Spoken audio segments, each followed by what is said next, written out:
flying out of the way to miss your car, deer, and other drivers are not. If you're in any kind of accident, bring your vehicle to Blaine's Body Shop in Vermillion. We repair your vehicle to pre-accident condition and handle the entire process from start to finish, including an accurate estimate and dealing with the insurance adjuster. So good luck to the Tanagers, and if you're in an accident, bring your vehicle to Blaine's Body Shop. Automotive collision repair. Timeouts are more than just a break. They're an opportunity. At Blue Tin Design and Marketing, we help small town businesses shine, just like your team on game day. From creative branding to digital marketing, we're here to support your community. Let's build something great together. Visit bluetindesign.com.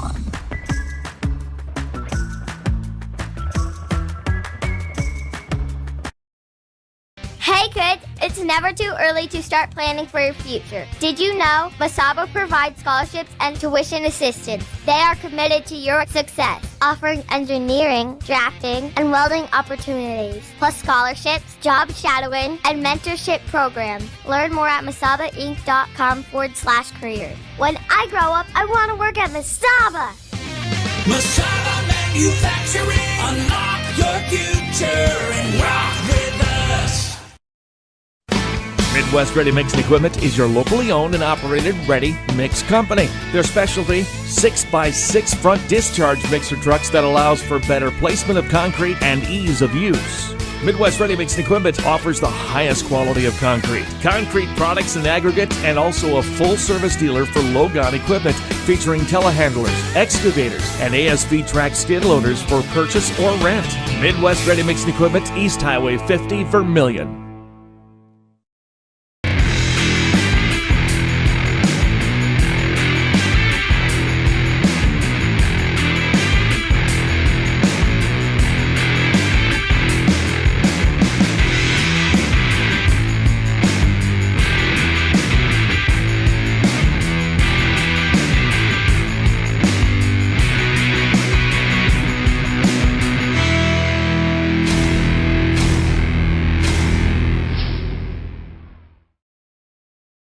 CoreCares helps individuals stay at home by offering caregiving, nursing, and medical alert systems in over 55 communities in South Dakota. Specializing in tasks like bathing, meal prep, and medication setups, our well-trained staff delivers exceptional care. We invest in our team through customized training and comprehensive benefits. To learn more about job opportunities or services, visit our website at corecares.com. CoreCares, proudly serving our community.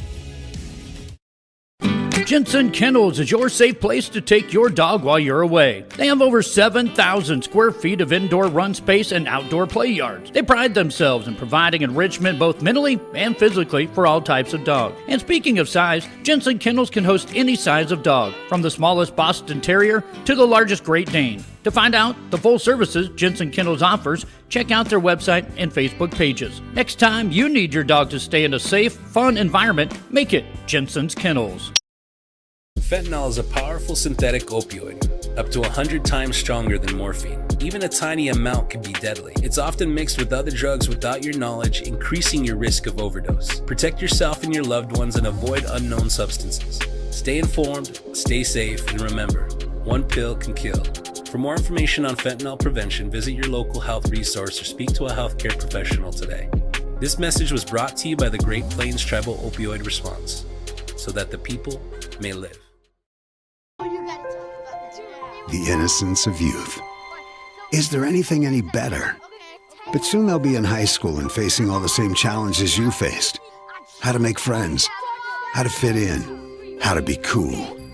We want our children to have everything they'll need to live fulfilling and productive lives. Make sure the kids in your family are among the more than 57,000 participants here in South Dakota who take part in high school sports or activities. Make a big impact on your land for less at Grosenberg Implement. Right now, used planters and air seeders are aggressively marked down and have great financing options for those who qualify. Stop by any of Grosenberg's 9 locations in South Dakota, Nebraska, and Wyoming, or check out used planters and air seeders online at grosenberg.com. Grosenberg Implement, where service is the other half of a great deal. Do you have a pest problem? Got bats, ants, termites? Family owned and operated, Olson's Pest Technicians have had over 50 years experience taking care of pest problems in places across South Dakota, Nebraska, and Iowa. Utilizing brilliant methods such as Centricon bait stations for termites and Vicane treatment for bed bugs. There's no pest too tough for Olson's Pest Technicians. If you have pest problems, call 800-KILL-BUGS. Insurance rates are on the rise, and now more than ever, every penny counts. With me, John Brooks at DFS Insurance, we can look over your coverages and find the right insurance carrier to help you keep your costs down. At DFS Insurance, I'm an independent agent, which allows me to offer a variety of different carriers to fit your needs. When you're ready for your free, no obligation quote, give me a call, and we'll get you on the path to the best and most affordable insurance you need with Dakota Financial Services. Welcome to Dakota PC Warehouse, where our staff aren't just friendly, we're certified nerds with a side of tech genius. Prepare to be awed as we unleash a barrage of geeky charm and unbeatable deals on PCs and HD TVs. And our tech gurus, armed with determination and a questionable assortment of snacks, can fix just about anything. We love technology and making it work for you. Dakota PC Warehouse, because being a nerd is our superpower.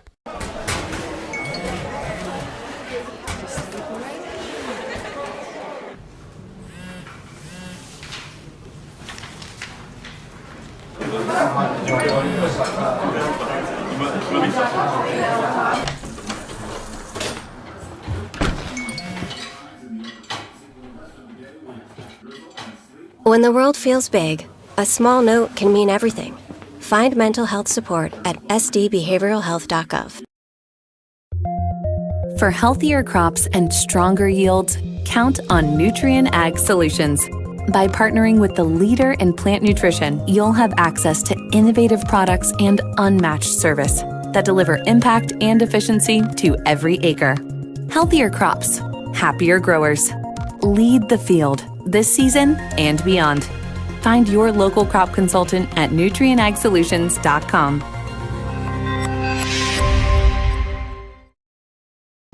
What's your big picture? To keep the farm in the family. To pay off the loan. To start my own operation. To drive Grandpa's combine. Right, Grandpa? If owning a successful operation is in your big picture, First Bank & Trust has ag experts to help you plan for the future. To diversify. To teach her how to drive a combine. Find out how First Bank & Trust makes managing your farm easier at bankeasy.com. Life can get pretty busy out there. Daily commutes, carpooling, and then there's that weekend getaway. Cenex is here to keep your vehicle fueled up for those long drives, your pantry stocked for those snack cravings, and the propane grill ready whenever you are. Things can move fast, but with your local Cenex, you can rest assured that everything on your list will get a checkmark. All in a day's work, powered locally at Cenex.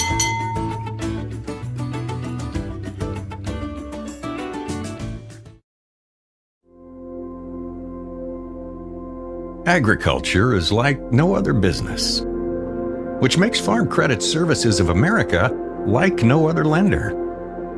Owned by the farmers and ranchers we serve, our customers have a voice in how we work, a stake in what we do, and share in our success. Discover a lender that works for you at Farm Credit Services of America.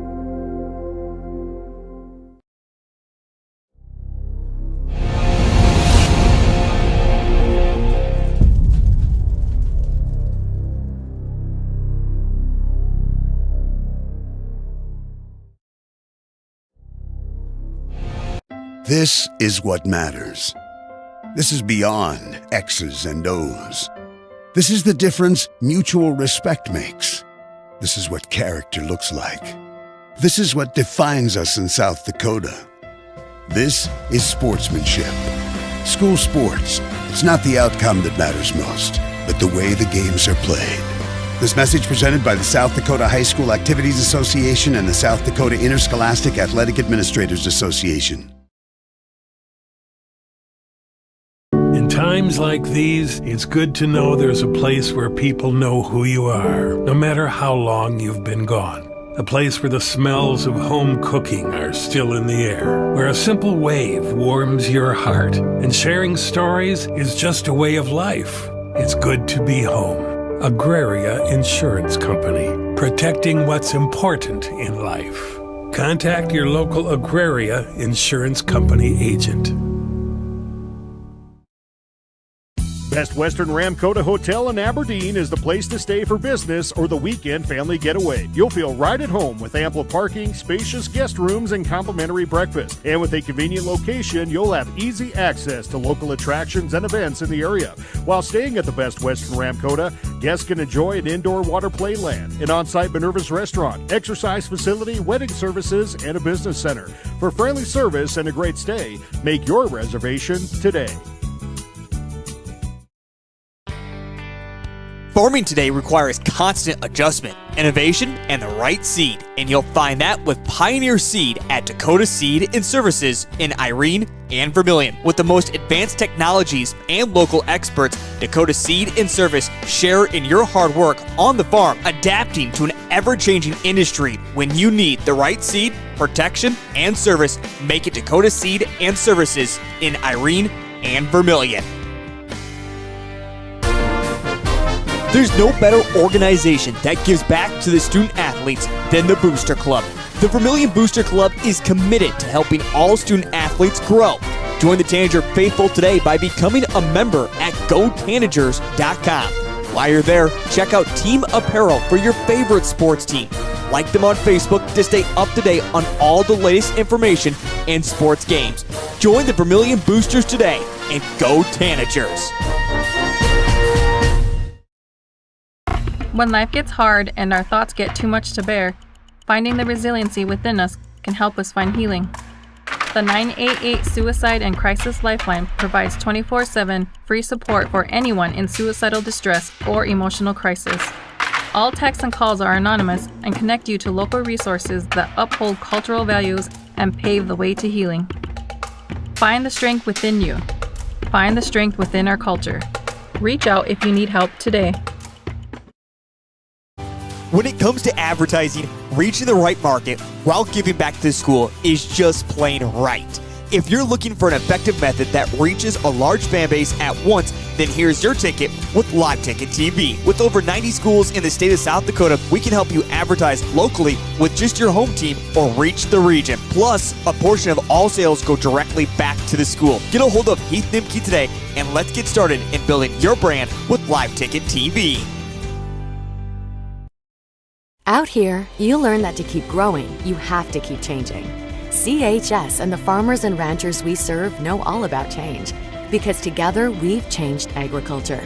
That's why we're the largest farmer-owned cooperative in the country.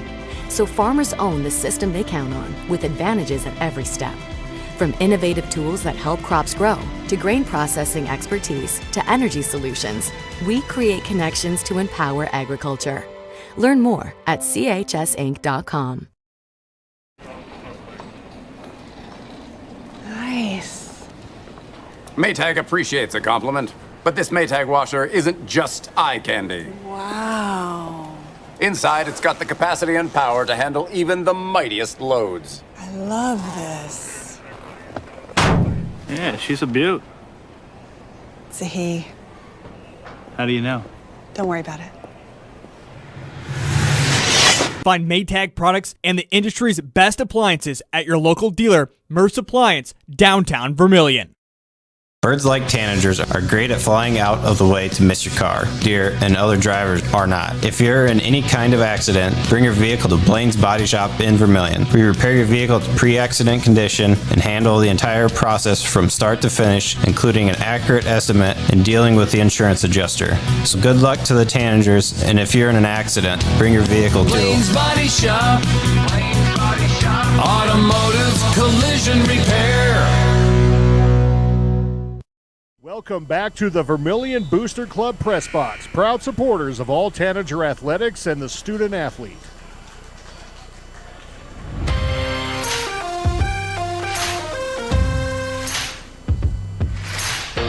We talk about the ultimate destination where you want to get to as a basketball team. And for the Vermillion boys, that destination is back to another state tournament. And so far, it's been a great year. 12-3 as they close out on the latter portion of their season. And tonight, they draw the Groton area Tigers, another team that's also having not only deep playoff run hopes, but trying to make it to a state tournament themselves. And they come in 10-4 overall, a team that is starting to click on all cylinders. For the Vermillion Tanagers, it has been a successful week so far. A game against Beersford that we thought might be closer than what actually happened. A 61-38 victory. You even go back this past Saturday for the DAC 12 NEC Clash, picking up a 20-point win over a Sturgis Brown Scoopers team. Again, this Vermillion Tanagers team is on a 4-game win streak. They're trying to make it 5 in a row, and things are going to be very difficult. It feels like these next 3 games, Groton area, Dakota Valley, and Ponca, are all must-have games, and those all 3 teams are in some of the top teams when it comes to the regions. Of course, we know how good Dakota Valley is, but even you look at Ponca over in Class C2 in District 7 for the state of Nebraska as they get ready to close out their season. They are one of the top teams as well. So again, these next 3 games are really going to test the Vermillion Tanagers, and it all starts tonight with a Groton area basketball team that the Tigers, let's be honest, they began their season kind of like it, if you can remember in NFL terms, like the Philadelphia Eagles. 2-2, things did not seem to go so well. Maybe some questions around this team. Otherwise, since then, Groton has rattled off 1 win after another. In fact, after beginning the season 2-2, their only other 2 losses are against Region 4A opponents. Against Lennox, which Vermillion also lost to, and also against Dakota Valley. And they lost a close one against Dakota Valley. In fact, they had a lead in that 4th quarter, but eventually lost by 6, 70-64. Otherwise, they have not lost since. This is also a Groton area team, though. A lot of questions coming into tonight. It's a far travel for them. They didn't have to deal with the weather that's going on up north. But we also talk about the 4-hour-plus road trip, and they did play last night. They played against Dual, picking up, though, a very convincing 75-43 victory. But again, when you take a look at this Groton area Tigers basketball team, they seem to be hitting on all cylinders right now, and they have been impressive of what they have been able to put together with their season and how they're going to try to continue to roll throughout the rest of the season.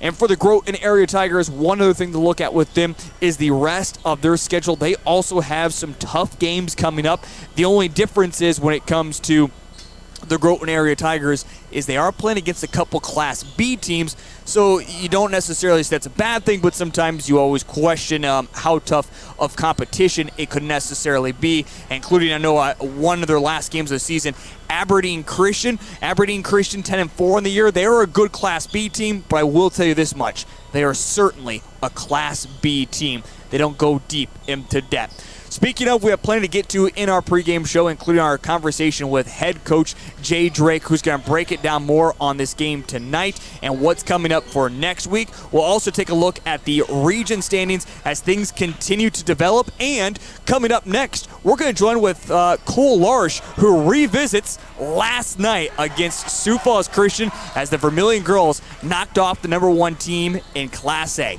That is all on the way next here on Live Ticket TV and Vermillion Tanagers Live. Welcome back to the Vermillion Booster Club Press Box, proud supporters of all Tanager athletics and the student athlete.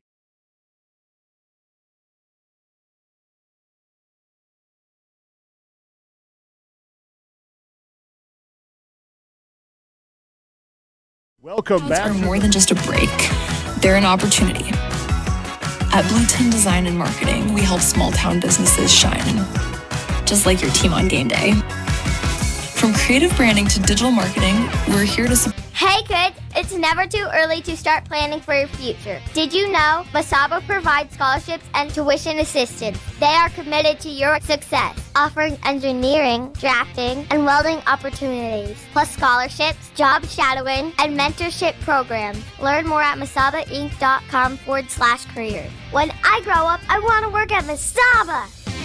Masaba Manufacturing, unlock your future and rock with us.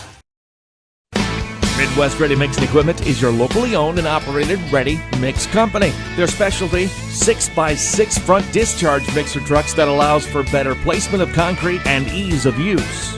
Midwest Ready Mix and Equipment offers the highest quality of concrete products and aggregate, and also a full-service dealer for Logon equipment featuring telehandlers, excavators, and ASV track skid loaders for purchase or rent.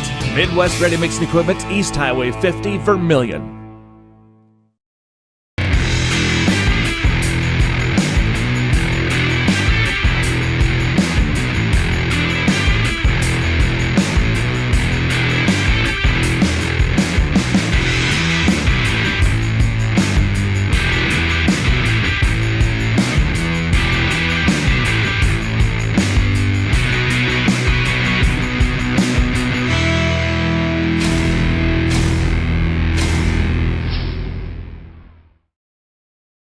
CoreCares helps individuals stay at home by offering caregiving, nursing, and medical alert systems in over 55 communities in South Dakota. Specializing in tasks like bathing, meal prep, and medication setups, our well-trained staff delivers exceptional care. We invest in our team through customized training and comprehensive benefits. To learn more about job opportunities or services, visit our website at corecares.com. CoreCares, proudly serving our community. Welcome back to the Vermillion Booster Club Press Box, proud supporters of all Tanager athletics and the student athlete. It was an exciting night last night here in the Birdcage. The Vermillion boys are looking to replicate that, as right now the JV game is going on between the Groton area Tigers and the Vermillion Tanagers. Groton area is up by 8 as we just begin the fourth quarter. Coming up here on the pregame show, we'll sit down with head coach Jay Drake to talk more about this game. But I want to bring in my broadcast partner for this evening, the man who will have you covered for play-by-play action. That is Cole Larsch. And Cole, as we talk about before this game in the region standings, let's go back to last night, Sioux Falls Christian and girls basketball action. Taking on the Vermillion Tanagers, the Vermillion girls receiving votes in the media, but seems like after the way things started for the Vermillion girls on the year, a few losses, the competition they have played, maybe some of the media has given up on that girls basketball team, and Sioux Falls Christian was undefeated on the year. They looked pretty good. I had my opportunity to see them multiple times, but what a great victory last night for the Vermillion girls, knocking off number 1 Vermillion Tanagers, getting the victory 53-38 over Sioux Falls Christian. And they led in that entire game. I think that was very impressive. There's a lot of different things when we look back at the stats of that game that really jump out to you. But just first, overall, Cole, getting a chance to broadcast that entire game, when did you know? Was the final 2 minutes of that game, or when did you think, hey, there's a good possibility that Vermillion can upset Sioux Falls Christian? Well, it just seemed like it kind of went on throughout the entire game, because as we were just talking about with Jay Drake up here in the weight room before the game, it just seemed like Sioux Falls Christian was missing so many close opportunities. Vermillion would go up by 3 or 5, they'd cut it down to 3, then cut it down to 1, and then the layup that they had to win the game, or not win the game, but go ahead for the first time in a while, maybe start building some momentum, they just couldn't get it, and they'd miss, and they'd miss, and they'd miss, and then Vermillion finally gets the rebound, goes the other way, and scores. And so it just kind of kept accumulating, and I truly didn't think they were fully out of it until I look up at the clock. It's a 13-point ball game, and there's 2 minutes left, and defensively they're not doing anything. They're pressuring the ball a little bit more, but that's it. And they're just letting Taylor Roovers dribble out by the half-court line just back and forth, and then with 6 seconds she'd drive in and either dish off for a layup or score a layup herself. So I didn't think they were truly out of it till about a minute and a half to about 2 minutes left in the game. But it just seemed like throughout the entire game, they had so many opportunities to cut the lead down and go ahead, and Vermillion just played really well defensively. Again, got to give the defense a lot of credit, but you also have to recognize that Sioux Falls Christian missed a lot of shots in that game. I think they shot, 24-ish% somewhere in there from the field. So, I mean, it's just one of those deals where Sioux Falls Christian couldn't miss, and then at some points it seemed like Sioux Falls Christian couldn't make anything, and at some other points it seemed like Vermillion couldn't miss either, going on some runs, get it up to 5 points, then it was cut down, then up to 7, And then once they got it into double digits, I mean, Sioux Falls Christian had no answer. What was more impressive? I'll give you 3 numbers. Taylor Roofers floated and was right there for a triple-double. She was 2 assists off from that, had 16 points, 13 boards, 8 assists. The others, as we call them, went 9 of 18 from the field for 20 points, or Sioux Falls Christian went 25% from the field for the entire game. Which number, or those 3 stats I just told you, stand out the most? Well, I think number one, you always talk about the big 3 and how they're going to mesh, and we saw it down in Beersford. All 3 of them got going early, and then they just kept that momentum going. And then it just seemed like in this game, early on, it was mainly Brooke Jensen and Casey Hansen. Roovers with only 1 point in that first quarter. And then after that, it was Roovers, and everyone else scored. Lexi Hansen, 9 points off the bench for her. Maya Halverson with 5, Madigan Wollen with 4, Amara Thomas with 2. So it's very rare you see this team have all 7 in the scoring department. So I think that was number one, is getting the 50% shooting, almost 20 points, if not 20 on the dot from your outside the big 3 you can come. But then again, I mean, Sioux Falls Christian, they could not buy a bucket, and Vermillion was doing a really good job defensively, not allowing them to get any easy shots. When we talk about this Vermillion girls basketball team, one of the big things that has stood out so far this season is winning crucial games. It seems like they'd come up on the wrong side of that. You go back to the SCSC earlier this year. They could not find a way to beat Centerville, who is still undefeated in Class B. Lost that one 48-45. Elk Point Jefferson, another region opponent team. And you also talk about what they did against in the Hanson Classic, where they'd already been there once, and they only put up 34 points in that Hanson Classic. But again, you talk about it, they lose to a team that is going to be at the state tournament this year in girls action, and all of a sudden you pick up a victory against Lyman right after the Elk Point Jefferson game. You pick up a win against Parkston, who, again, one of the top teams in Class B, could be one of the top teams in Class A. And then that victory last night over Sioux Falls Christian. Has this girls basketball team turned the page? Is this a team that all of a sudden we went from maybe 2 weeks ago saying they might not even make out of the region to all of a sudden, hey, they have a really good chance at defending their State A title?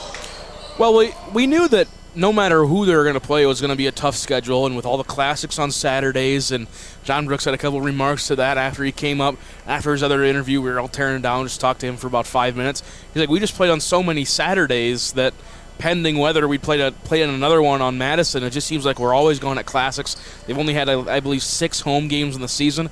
So, I mean, yes, they have started to turn the page. You look back at that stretch especially, the close one to Lennox, go back even further, the low-scoring one in Madison, the close one against Lennox, the 22-point loss in the Corn Palace, and then the loss at Elk Point Jefferson. It seemed like the season was like, I mean, teams have figured out how to defend this team. They were kind of down a little bit, and they're starting to rattle off these wins, and, of course, a lot of them impressive wins, but then you just go and look at the rest of their schedule. Sisseton won't be an easy one.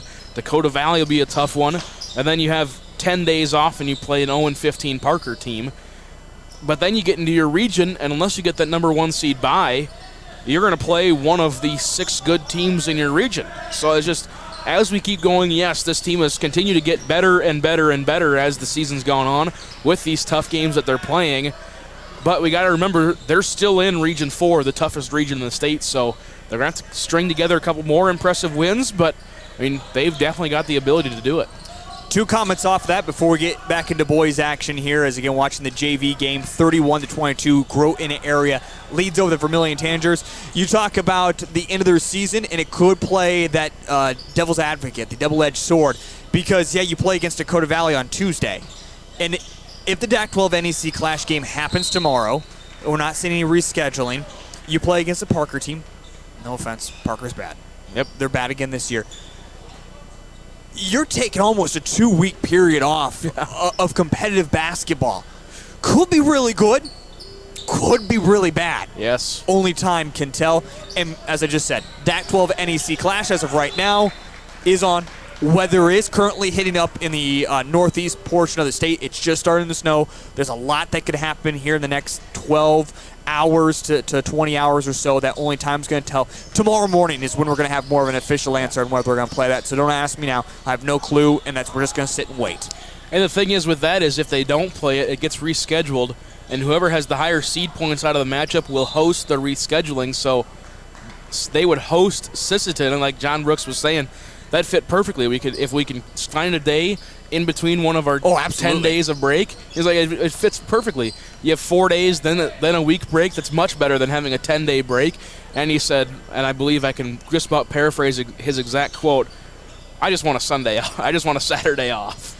Well, he'll certainly have a couple off coming up here in just a little bit, but I know his team still wants to make a deep run and try to repeat as state champions. All right, let's get into the boys' action quickly. Taking a look at this Region 4A, the Vermillion boys currently sit in third, 12-3 overall. They're just slightly above Dakota Valley, who is 11-4, and again, Vermillion host Dakota Valley coming up on Tuesday. Otherwise, the two teams in front of Vermillion are Lennox and Sioux Falls Christian, as we know, and as coaches would say, if we lose to all three teams, we're saying if Vermillion boys were happen to lose to Dakota Valley on Tuesday, they should rightly deserve to be the 4 seed because, hey, we did not beat the 3 teams in front of us. We deserve to be that 4 seed. We've taken care of every other team that is behind us, so that's exactly where we deserve to be. But cool, as we know, a lot of different things can happen. And if you're Vermillion, you beat Dakota Valley, and the way the rest of the schedule is lined up, Panthers still have to play against Lennox. They still have a good Del Rapids team to take on. We still continue this conversation. You have to finish 17-3 if you're the Vermillion boys to avoid Sioux Falls Christian and have a chance at rematching against Lennox if you can make it to the region semifinals.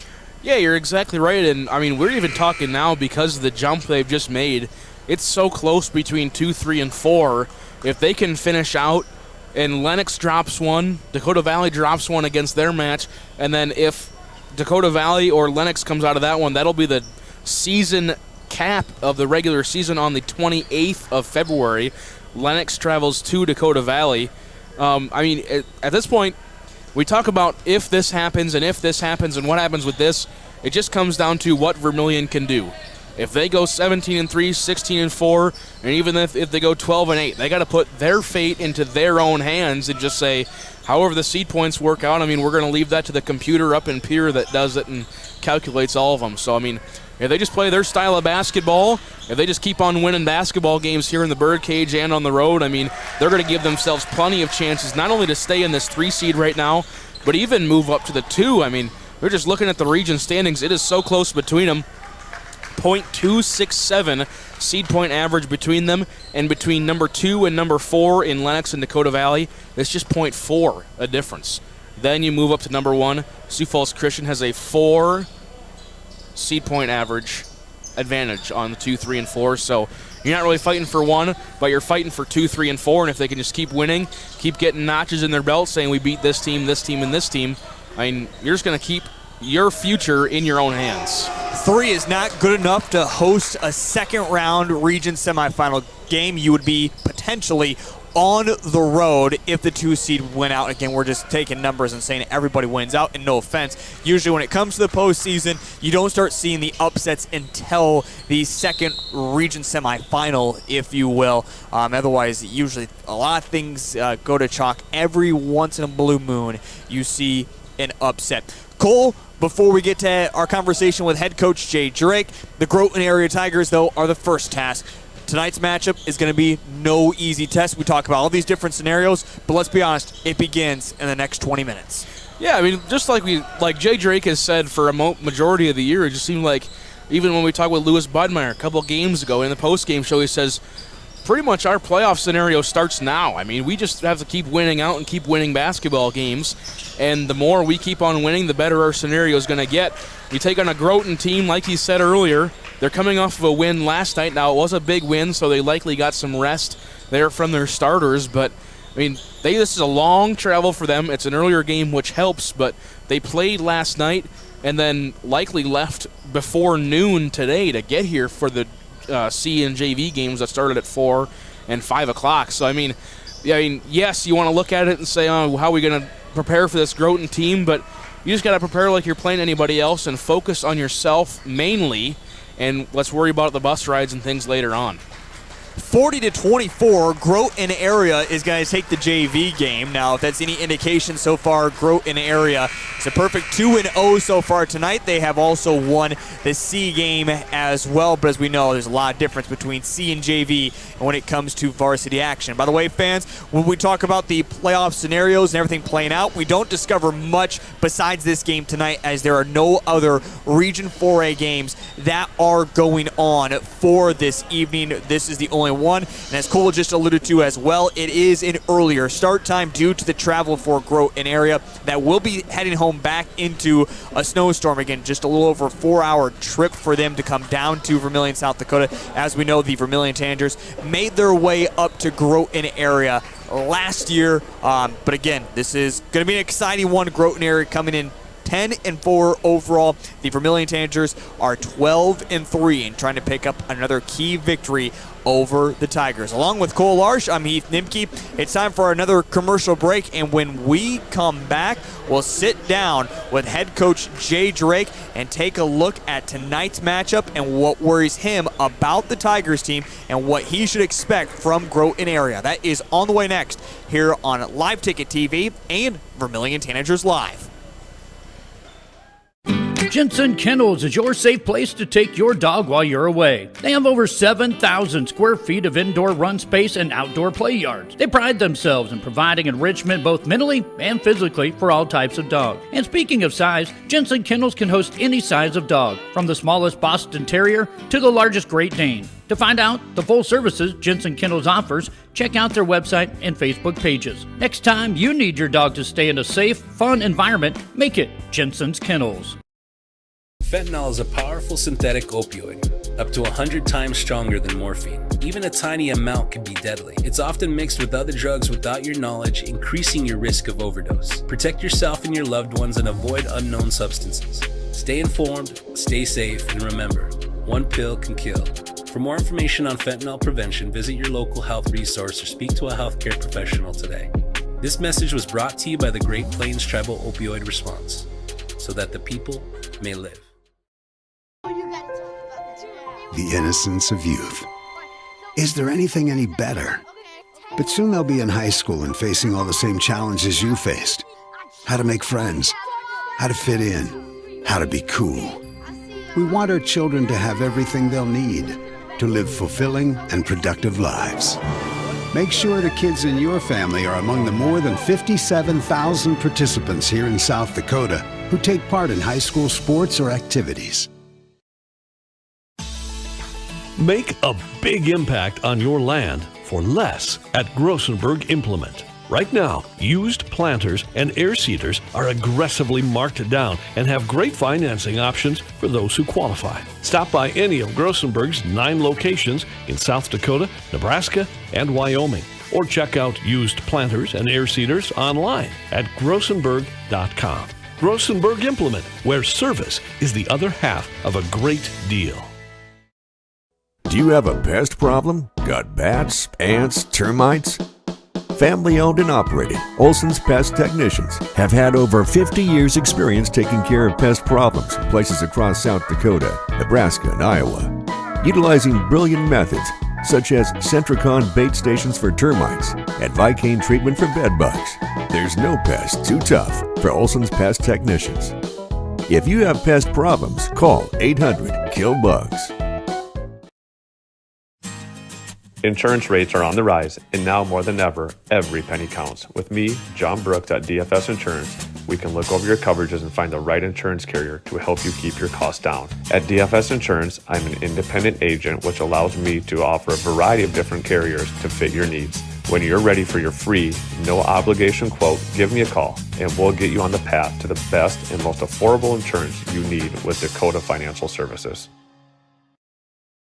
Welcome to Dakota PC Warehouse, where our staff aren't just friendly, we're certified nerds with a side of tech genius. Prepare to be awed as we unleash a barrage of geeky charm and unbeatable deals on PCs and HD TVs. And our tech gurus, armed with determination and a questionable assortment of snacks, can fix just about anything. We love technology and making it work for you.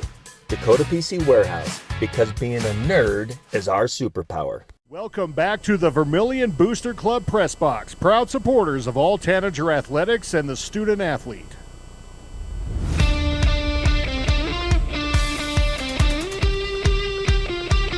Look, it's simple to say a narrative was set earlier this season in a loss against West Central that maybe this boys basketball team doesn't have the same moxie as they did a year ago when it comes to winning close games, when it comes to beating some of the biggest teams across the state of South Dakota. But then we have seen over the past couple of weeks, maybe that narrative is starting to change, including you look back and that win against Del Rapids when the Vermillion Tanagers had to find a way to win. And this season, it's all about finding a way to avoid Sioux Falls Christian in the second round of the region postseason. That's, of course, if you get to that game, but the way Vermillion boys are playing right now, they have an opportunity to avoid Sioux Falls Christian and make it back to the Sodak 16, and potentially from there even making it to a state tournament. But tonight is a game against the Groton area Tigers that, again, you talk about has the narrative changed or not. Well, this Tigers team is going to provide that exact test. Reminds you a lot of other DAC 12 teams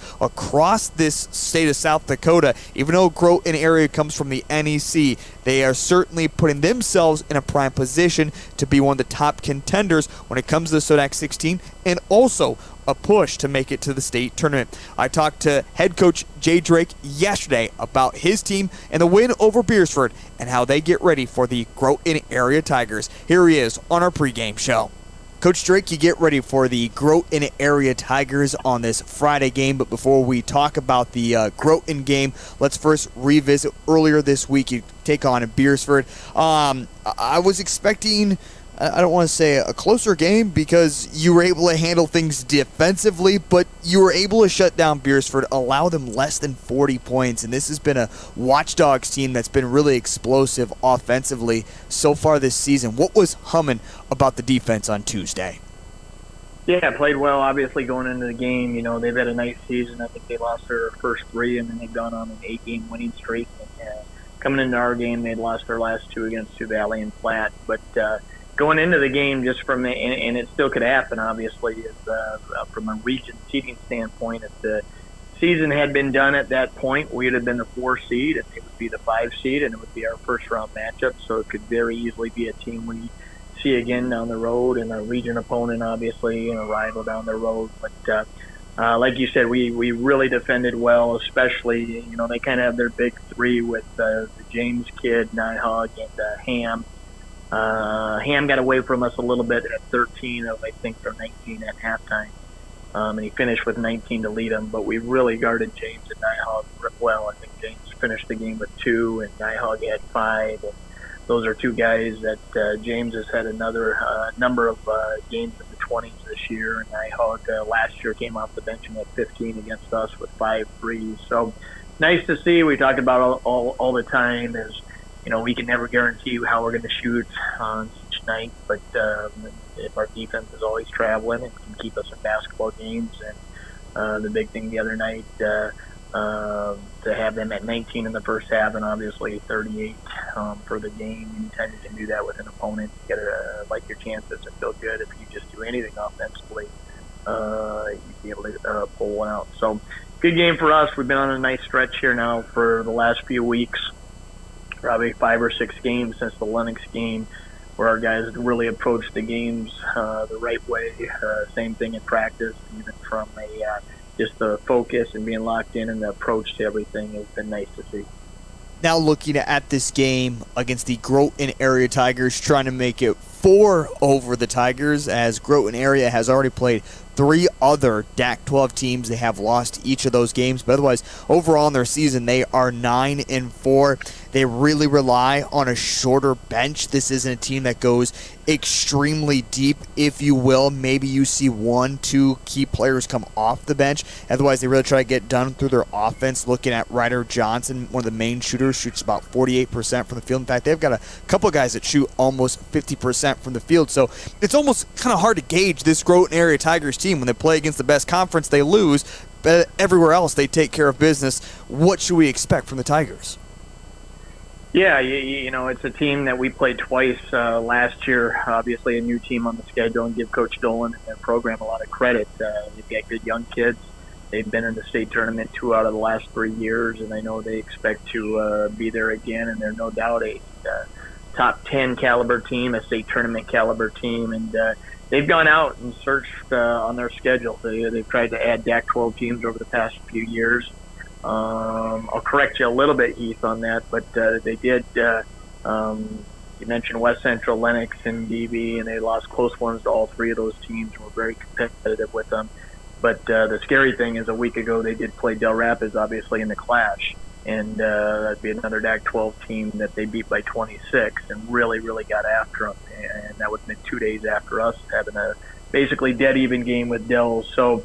I'm trying. I think their other loss on the year, besides the 3 to the DAC-12 schools, is to Hamlin early in the year, and we know as the defending state champions and how good Hamlin is. And their group is, you know, they lost a couple key seniors from last year's state tournament team, but they returned the Johnson kid and the Tracy kid were both starters. The Sipple kid, who was 6'6" inside, came off the bench for them.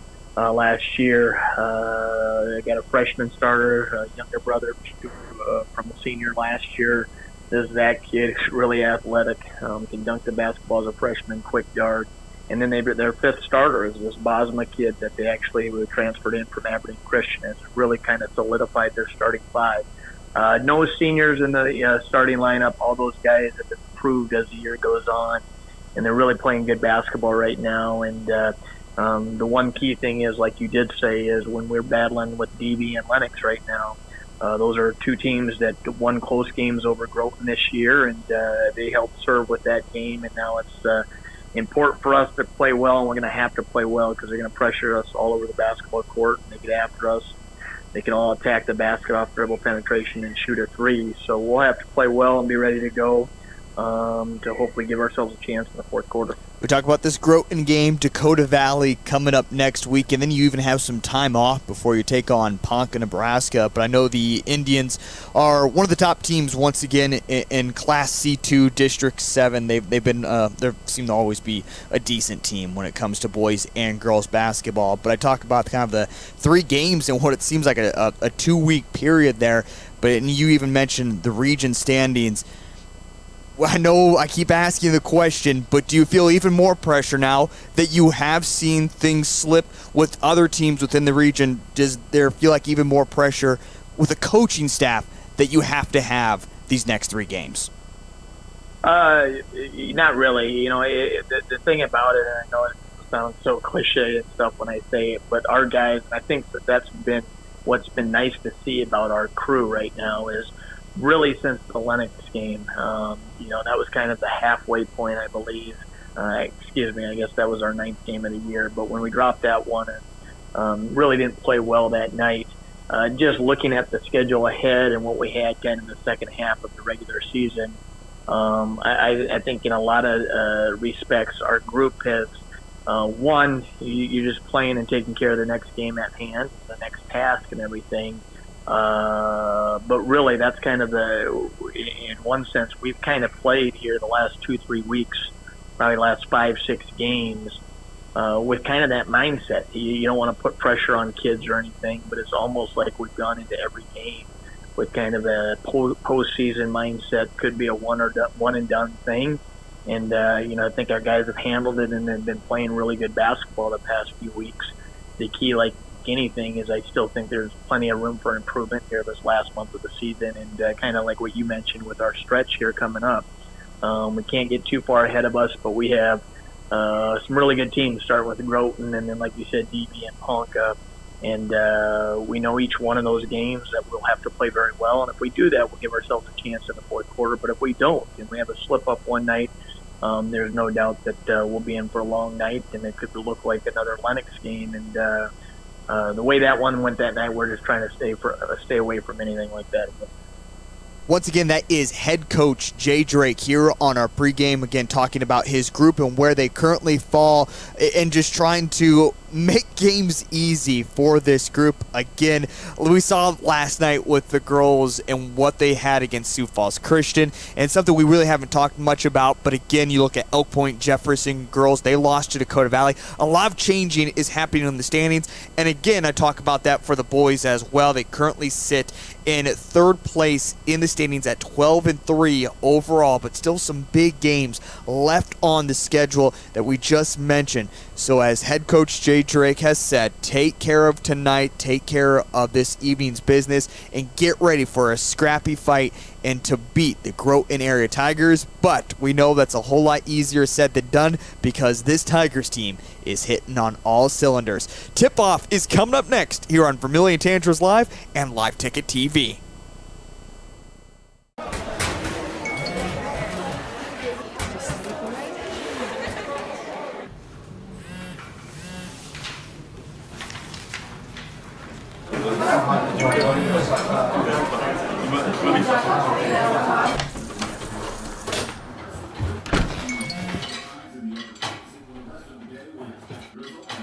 When the world feels big, a small note can mean everything. Find mental health support at sdbehavioralhealth.gov. For healthier crops and stronger yields, count on Nutrien Ag Solutions. By partnering with the leader in plant nutrition, you'll have access to innovative products and unmatched service that deliver impact and efficiency to every acre. Healthier crops, happier growers. Lead the field this season and beyond. Find your local crop consultant at nutrienagsolutions.com.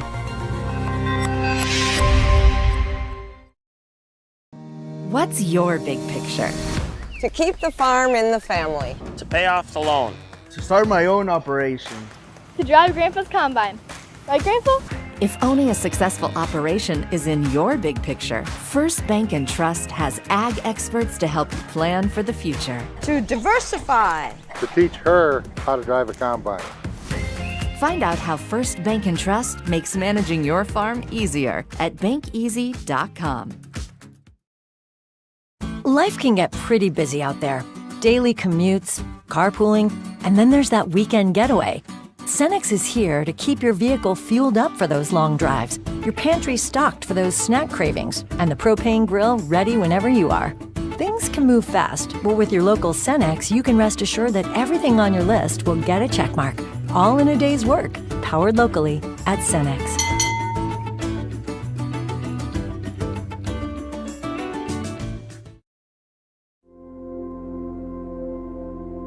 Agriculture is like no other business, which makes Farm Credit Services of America like no other lender.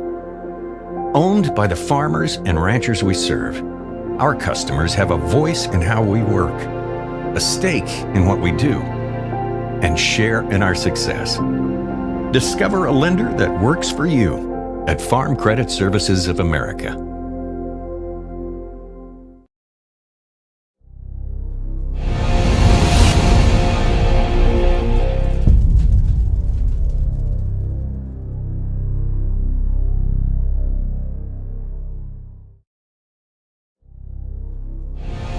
This is what matters.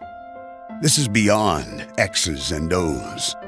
This is the difference mutual respect makes. This is what character looks like. This is what defines us in South Dakota. This is sportsmanship. School sports, it's not the outcome that matters most, but the way the games are played. This message presented by the South Dakota High School Activities Association and the South Dakota Interscholastic Athletic Administrators Association. Welcome back to the Vermillion Booster Club Press Box, proud supporters of all Tanager athletics and the student athletes.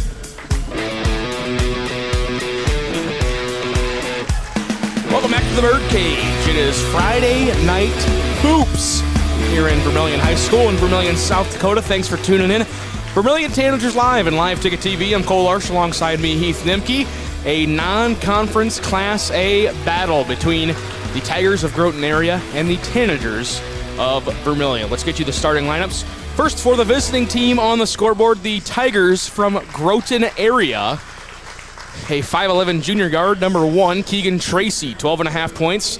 4 assists a ball game for him.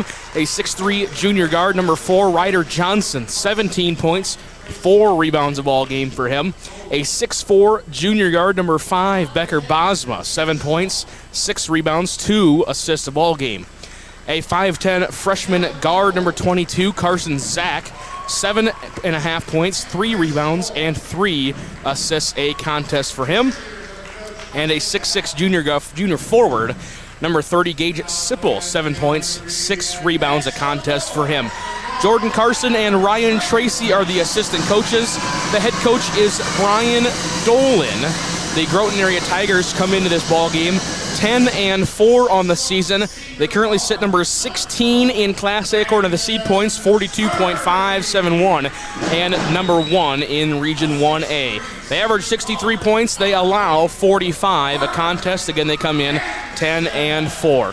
For the Vermillion Tanagers, of course, it is the same starting 5 we see every single game so far this year. A 6-foot senior guard, number 12, Landon Cerny, 7 points, 5 rebounds contest for him. A 6'3" senior guard, number 24, Carter Hansen, 12 points, 7 boards, 3 assists, a contest for him. A 6'5" sophomore forward, number 30, Luke Jensen, 14 points, 4 rebounds, a contest coming in. A 6'1" junior guard, number 32, Gabe Larson, 6 points, 3 boards a ball game. And a 6'4" junior guard, number 33, Trey Hansen, 14 points, 6 rebounds, 4 assists, a ball game. John Roovers, Lewis Budmeyer, Connor Rohrig, the assistant coaches. The head coach, of course, is Jay Drake. Vermillion comes in 12-3 on the season, number 11 in Class A according to the seed points at 43.400. Number 3 in Region 4A. They score 65 points. They allow 47 a ball game. Carter Hansen, Gage Sipple in the center circle. The ball is up and the tap is won by the Groton area Tigers, going left to right in their, what'd you call them, Heath? Faded olive green? Muted olive green. There we go. Muted olive green jerseys. Letters and numbers in yellow with yellow and black trim. Again, going left to right, or if you're not a color snob like Heath Nimke, gray jerseys. They already got 15 on the shot clock. They'll work it right wing with Bosma. Up top with Johnson. Johnson drives left, now middle. Guarded through contact. Layup can't go, and the rebound is controlled by Gabe Larson. Of course, seeing the man defense, as we always do for the Vermillion Tanagers, that is what Jay Drake believes in. But a good man defense and had the open look the Groton area Tigers did, but just not able to finish there at the rack. Tanagers in their home white uniforms, going right to left. Letters and numbers in red with black trim. Travel called out front on Gabe Larson. On the right wing, turnover, possession back to the Groton area Tigers.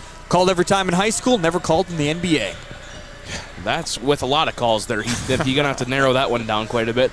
Reason number 750 why I do not watch the National Basketball Association. Tigers get it inside. Gage Sipple off the glass and good for 2. They take an early 2-0 lead. Something the Tigers are already establishing here in the first 2 possessions for them. They want to make their presence felt inside, and they have attacked both times right there to the rack and trying to get those open looks. And honestly, Cole, both times it seems they should be up 4-0 because they have had those looks. Carter Hansen has the top of the key. He'll take a step inside, 10-footer, high off the glass, and good for 2 for Carter. Back tied up at 2, 6.5 to go here in quarter number 1. Groton brings it across. Hand off to Johnson, now in the wing. Zach has it. Carson Zach, that is. Now a skip pass into the other corner. Becker Bosma, left wing 3. That one's off the rim and no good.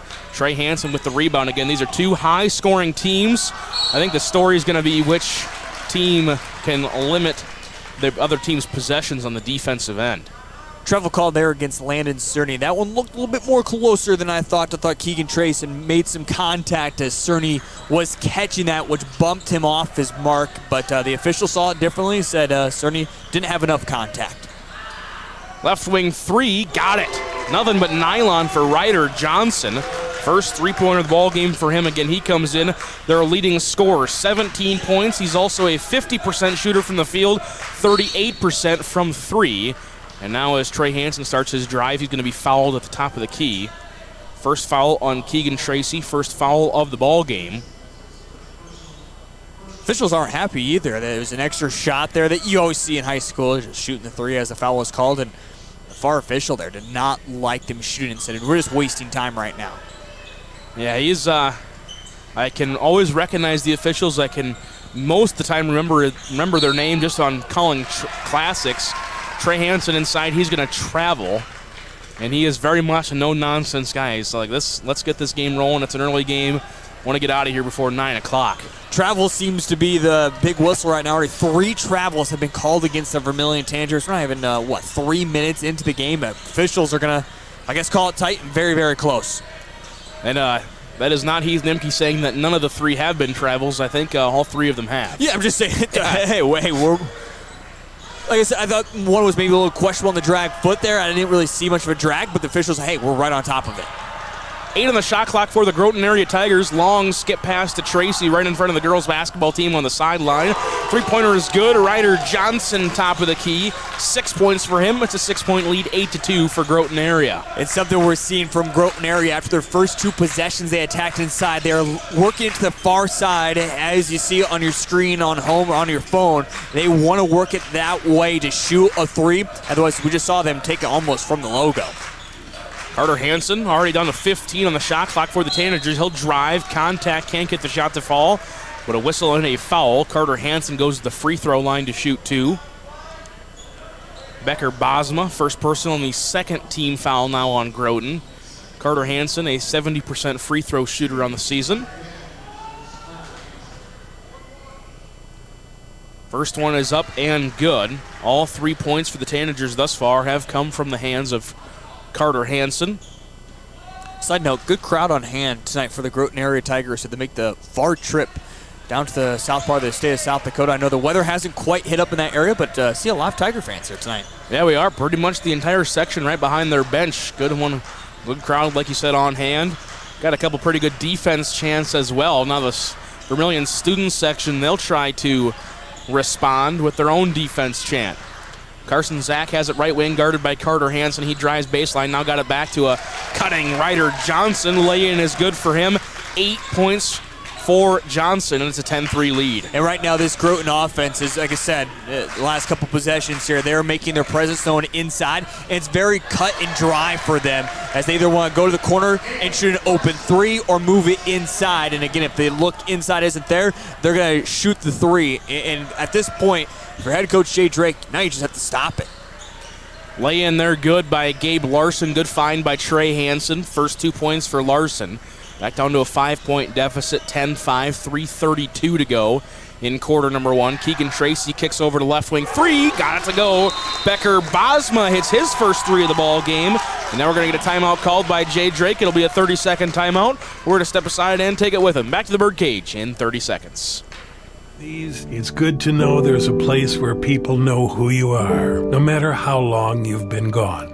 A place where the smells of home cooking are still in the air, where a simple wave warms your heart, and sharing stories is just a way of life. It's good to be home. Agraria Insurance Company, protecting what's important in life. Welcome back to the Vermillion Booster Club Press Box, proud supporters of all Tanager athletics and the student athlete.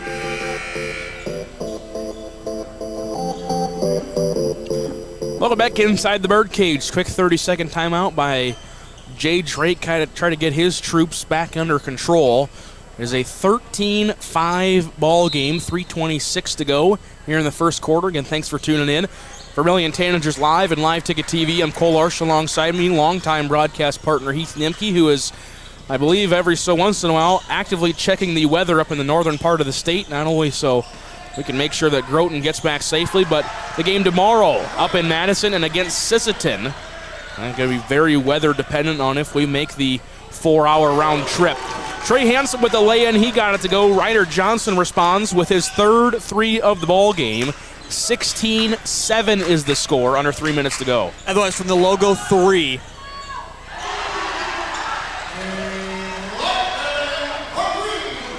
Talk about a response. I say go back. I wanted to let Gabe Larson get his moment there for shooting the three because he knocked it right down. But for Groton area, as I was saying, all threes besides their logo 3 have come from that corner. Otherwise, again, it is just a drive and kick and shoot if they don't have it. And Vermillion's trying to play that help defense. That time we see both guys collapsing. And that was what head coach was saying, Jay Drake, during the timeout, was make sure you still support on the backside defense, not to allow those kick and shoot opportunities. Trey Hansen with the fancy drive up in her lay-in with the backhand is good. 16-12. Again, just your fundamental help man defense the Tanagers are playing, and Groton area was responding with, all right, you're going to help over. I'm going to kick to this guy. If he's not open, I'm going to pass it to this guy who's open, and he's going to shoot the 3. And give Groton a lot of credit. They're knocking him down, too. That's been impressive so far. Again, Groton comes in averaging 63 points a game. As a team, they shoot 32% from the three-point line. Drive inside, turnaround, fadeaway is good for Carson Zach. Now the 4th Groton area Tiger to score. It is 18-12, 105 ticks to go here in quarter number 1.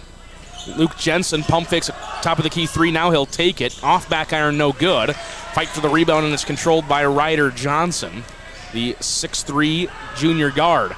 Up ahead, Sipple had it blocked away partially from behind. Ball went out of bounds. And now we're going to see our first substitutions of the ball game. Number 55, Taylor Deagle, a 5'10 senior guard, as well as for Vermillion, number 13, Spencer Blanchette, 5'9 sophomore guard, 4 points, 3 rebounds a contest. Number 35, Carson Preister, 2 points, 2 rebounds off the bench for him. Quick inbound on a 3 for Ryder Johnson is good. 14 points for Johnson, and it's up to a 9-point lead, 21-12. And take nothing away, again, for this game so far, the way things have gone, as Groton area is now 5 of 6 from deep. There's just nothing you can do to stop the Tigers when they're shooting that type of way from downtown.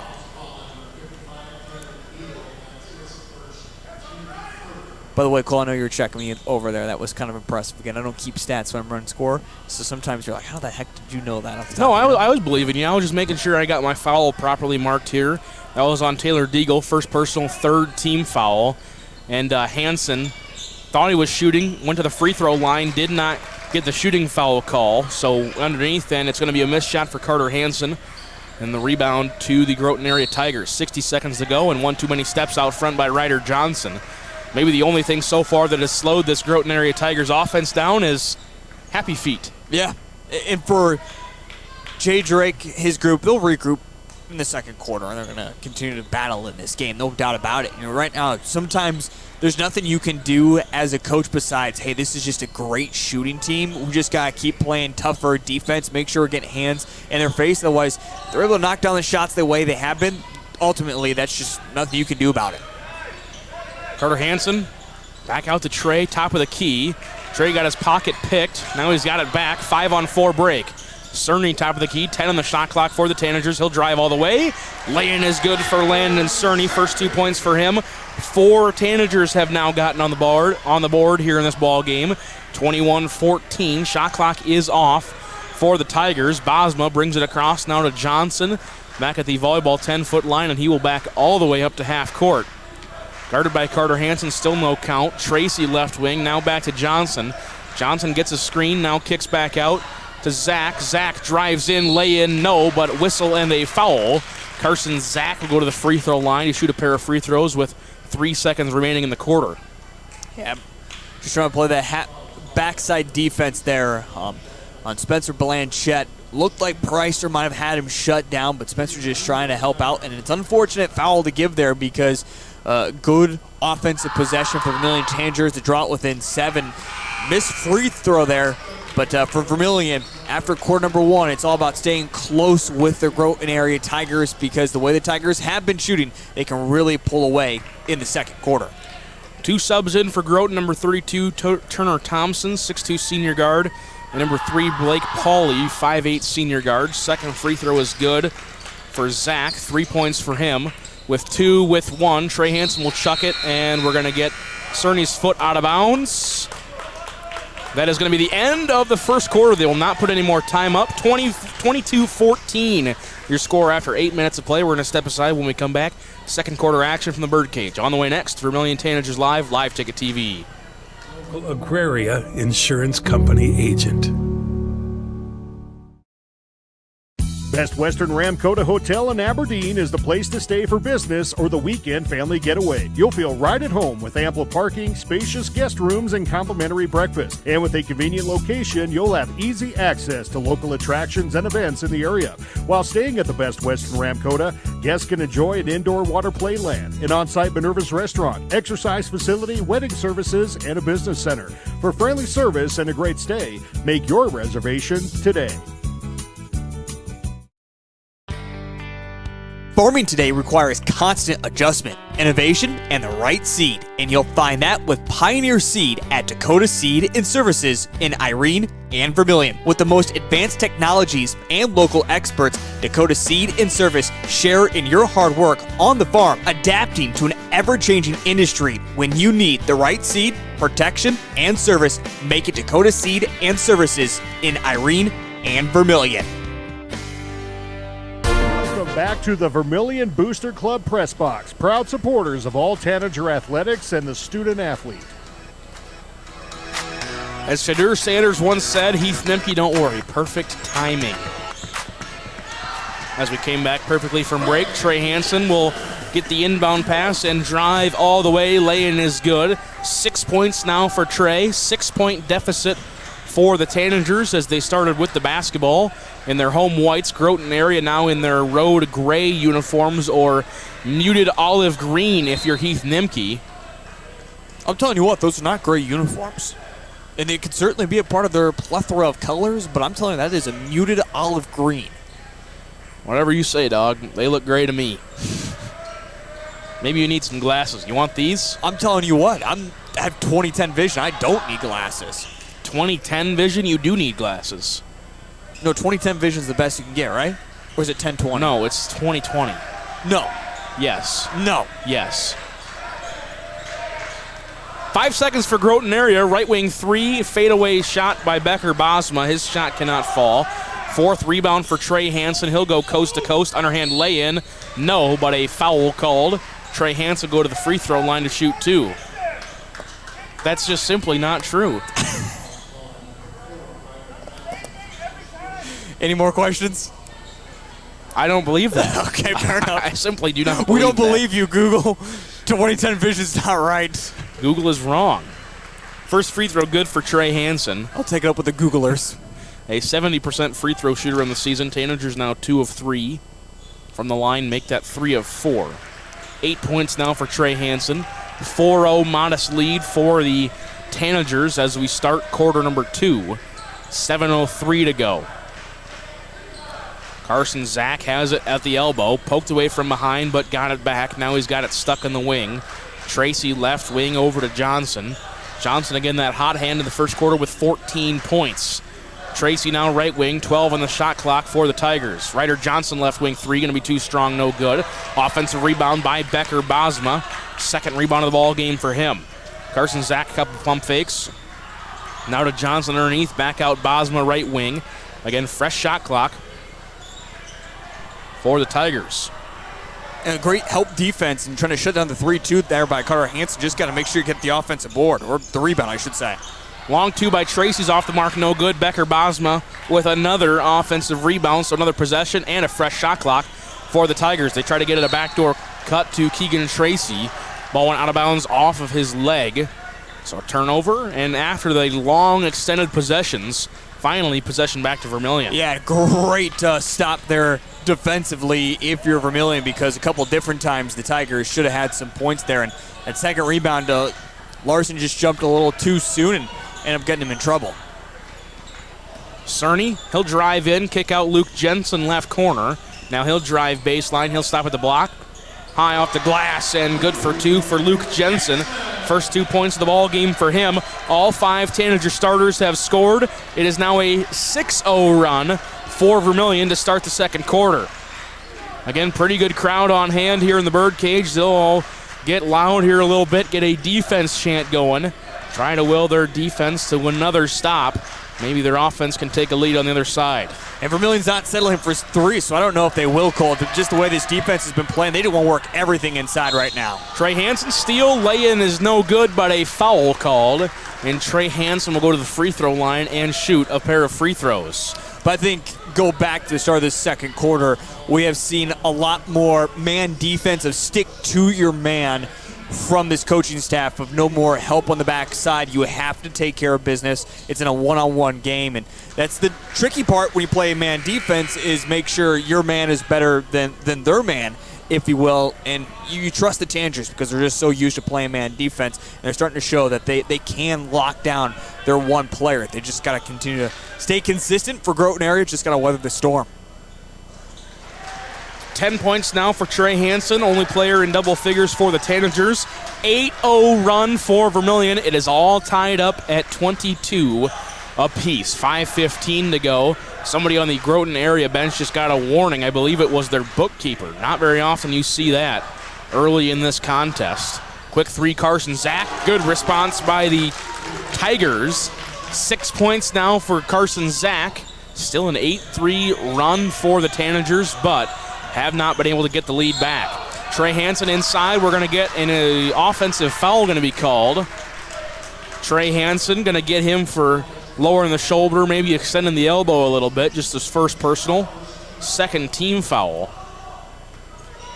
And you go back to that made three there by Zach as well. Trey Hansen wasn't necessarily right there in front of him to stop the three, and just Groton area give him a little bit of time to shoot that three, and they'll knock him down every single time. Inside, Sipple, good power move off the glass, and good for two for Gage Sipple, the 6'6 junior forward. Now a 5-0 run the other way. Tigers back to a 5-point lead. Carter Hansen, one too many steps before the dribble, and a travel called. That one looked like it was only two as he was making the third. He was putting the ball down. Kind of surprised to call the travel that time. But they've been consistent all game long.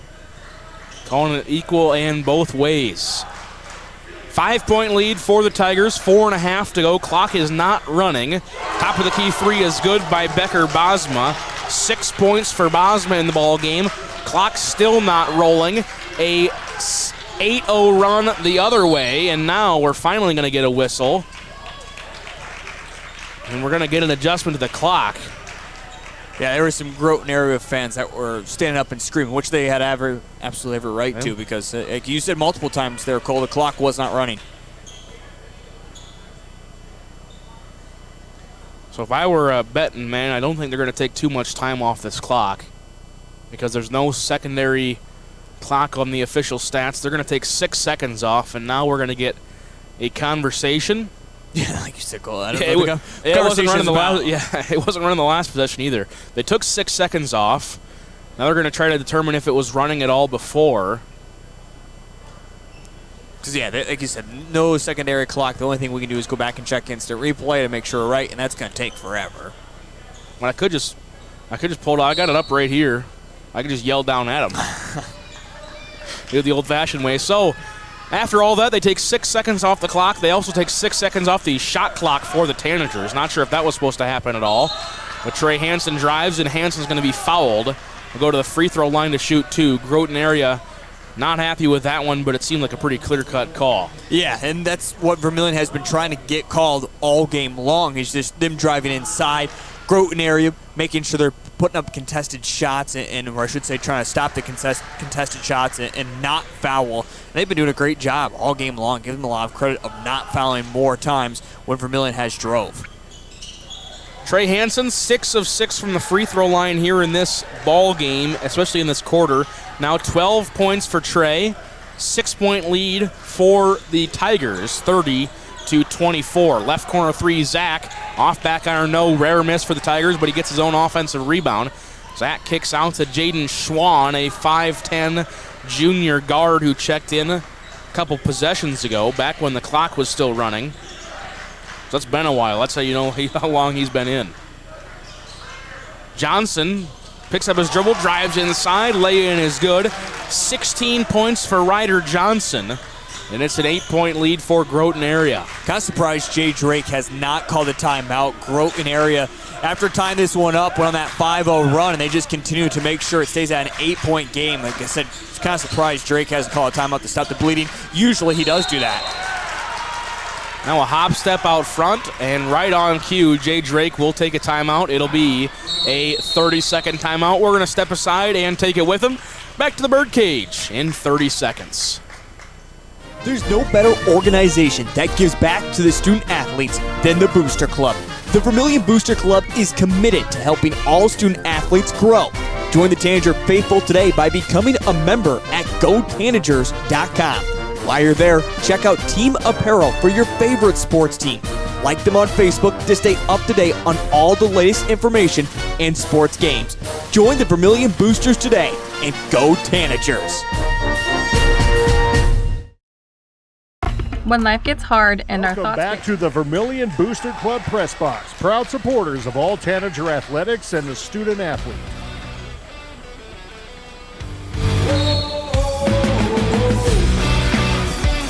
Welcome back to the birdcage. 32-24. Jay Drake takes his third timeout of the contest. Excuse me, his second. He has 3 remaining. 3:11 to go. Inside, Sipple can't get his shot to fall. Rebound is controlled by Trey Hansen, his 5th. He'll go coast to coast, try not to get called for a travel this time. Kick over to Larson for 3. That's off the iron and no good. And the rebound is controlled by Jaden Schwann. Now the ball is loose into Cerny's hands up ahead. Carter Hansen lay-in is good. 5 points now for Carter Hansen. 6-point lead for the Tigers, 32-26. Remember, Hansen scored the first 3 as well, Cole. He did. That is very true. I can confirm. Becker Bosma, top of the key for Groton area. Now he'll stutter step and drive right. Kick out to Johnson. He'll pull up from 12. That one's off the iron and no good.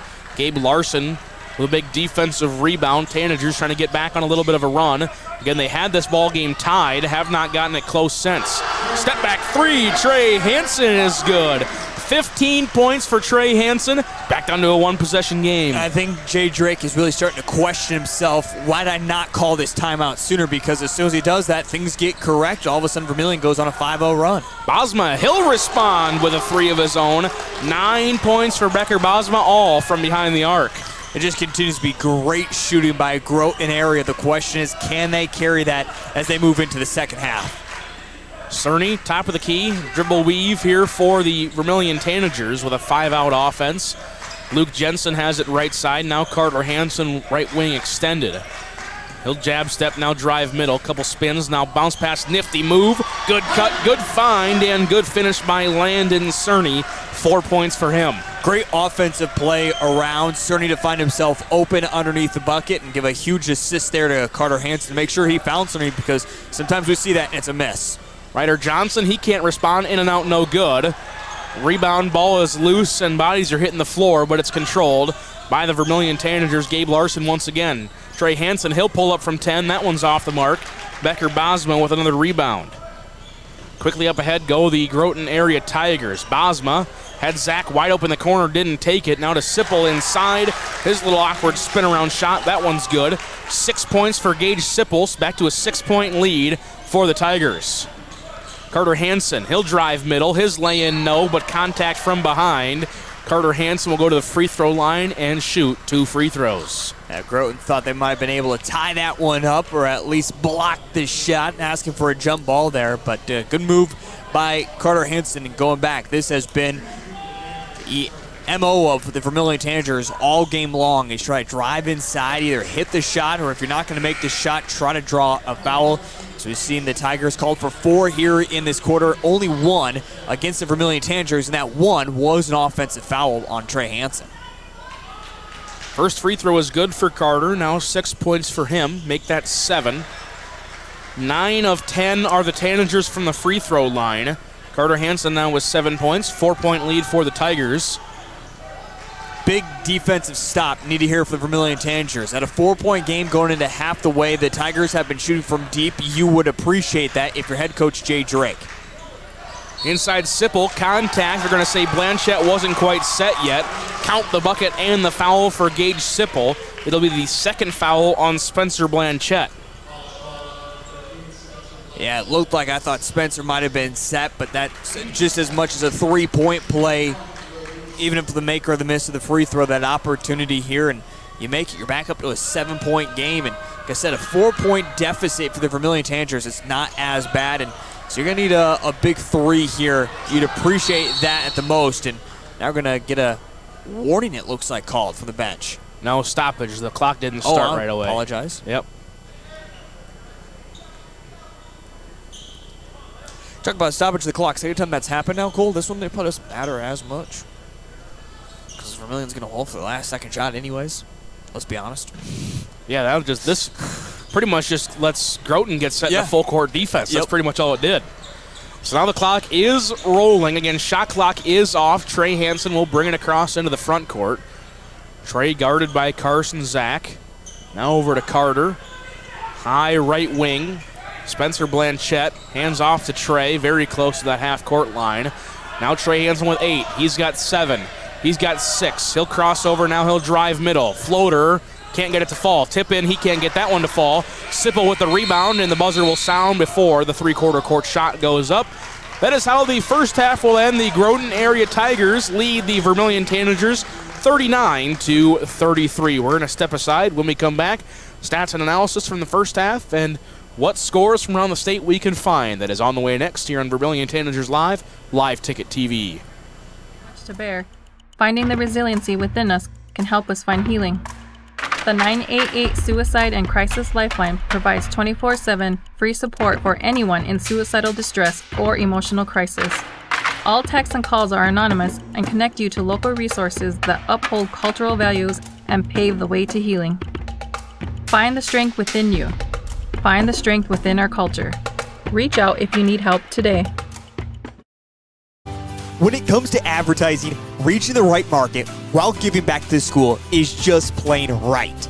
If you're looking for an effective method that reaches a large fan base at once, then here's your ticket with Live Ticket TV. With over 90 schools in the state of South Dakota, we can help you advertise locally with just your home team or reach the region. Plus, a portion of all sales go directly back to the school. Get a hold of Heath Nimke today, and let's get started in building your brand with Live Ticket TV. Out here, you learn that to keep growing, you have to keep changing. CHS and the farmers and ranchers we serve know all about change, because together we've changed agriculture. That's why we're the largest farmer-owned cooperative in the country. So farmers own the system they count on, with advantages at every step. From innovative tools that help crops grow, to grain processing expertise, to energy solutions, we create connections to empower agriculture. Learn more at chsinc.com. Nice. Maytag appreciates a compliment, but this Maytag washer isn't just eye candy. Wow. Inside, it's got the capacity and power to handle even the mightiest loads. I love this. Yeah, she's a beaut. It's a he. How do you know? Don't worry about it. Find Maytag products and the industry's best appliances at your local dealer, Merce Appliance, downtown Vermillion. Birds like tanagers are great at flying out of the way to miss your car. Deer and other drivers are not. If you're in any kind of accident, bring your vehicle to Blaine's Body Shop in Vermillion. We repair your vehicle to pre-accident condition and handle the entire process from start to finish, including an accurate estimate and dealing with the insurance adjuster. So good luck to the tanagers, and if you're in an accident, bring your vehicle to Blaine's Body Shop. Blaine's Body Shop. Automotive collision repair. Timeouts are more than just a break. They're an opportunity. At Blue Tin Design and Marketing, we help small town businesses shine, just like your team on game day. From creative branding to digital marketing, we're here to support your community. Let's build something great together. Visit bluetindesign.com.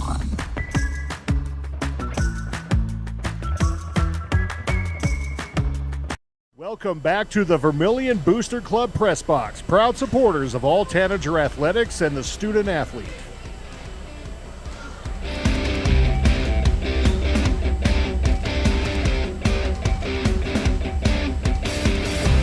Welcome back inside the birdcage. We have hit halftime, which means we have hit Pop-A-Shot.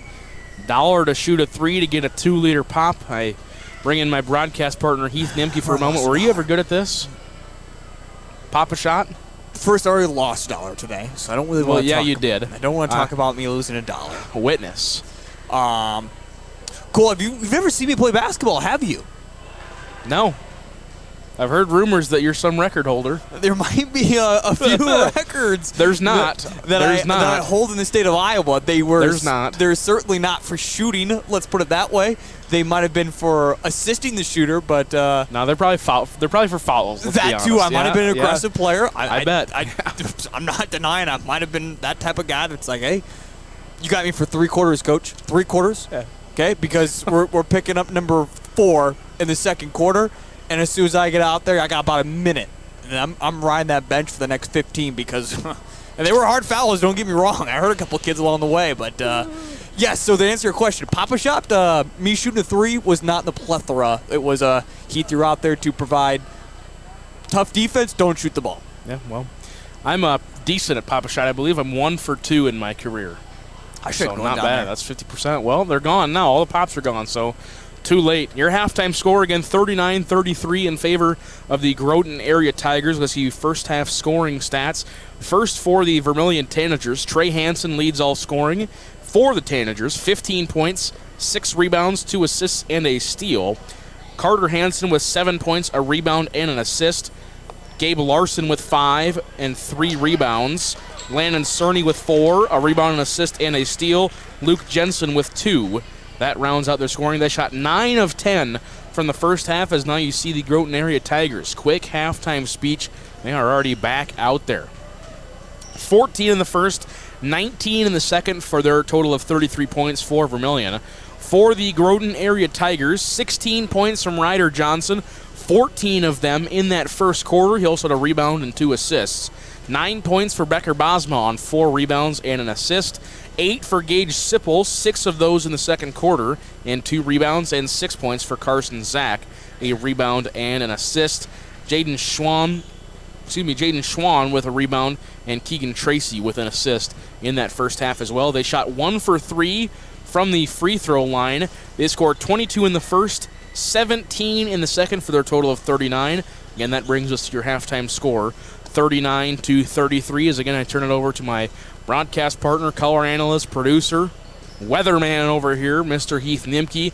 It seemed like you can't even really call it a tale of 2 quarters because Groton has been shooting hot so far this entire first half, but Vermillion did a better job in that second quarter, responding with a couple defensive changes and hitting a couple of their own shots.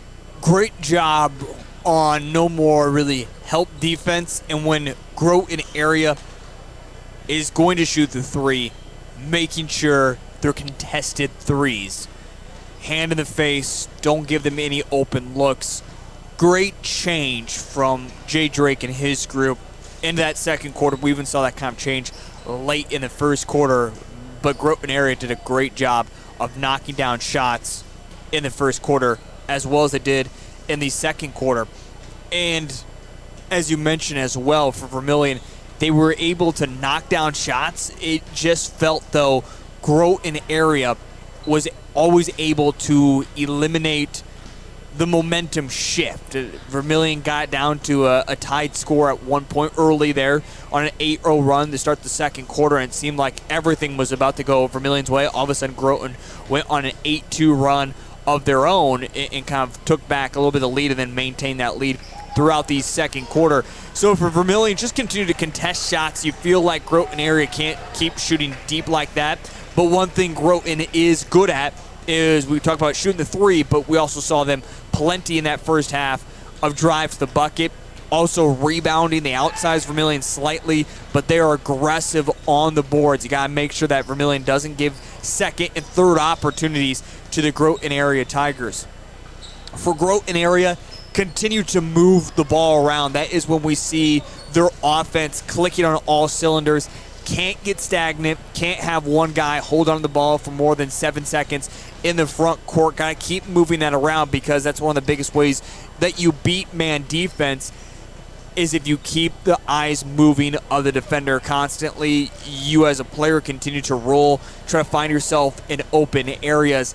That is where you're going to see the consistency and success for the Groton area Tigers. Cool, it's a 6-point game. You talked about coming into this game. You expected it to be close, expected it to be tight. We see both these teams, especially Groton area, they've really turned around their season since the beginning. Yeah, I agree with you. I think we're going to go down to the last 2 minutes here inside the birdcage, and we should really buckle up and get ready for an exciting second half of hoops here in the birdcage. 2 other Class A boys games going on right now. Britton Heckler leads Langford 34-32. Millbank leads Aberdeen Roncalli 26-24, and in the AA side, Harrisburg defeated Aberdeen Central 57-29. You see the clock, it's winding down. We're going to step aside. When we come back, second half action from the birdcage. That's on the way next. Hey kids, it's never too early to start planning for your future. Did you know Masaba provides scholarships and tuition assistance? They are committed to your success, offering engineering, drafting, and welding opportunities, plus scholarships, job shadowing, and mentorship programs. Learn more at masabainc.com/careers. When I grow up, I want to work at Masaba. Masaba Manufacturing, unlock your future and rock with us. Welcome back to the Vermillion Booster Club Press Box, proud supporters of all Tanager athletics and the student athlete. Welcome back to the birdcage as we had 1 minute to go on the pregame clock when I sent us into commercial break.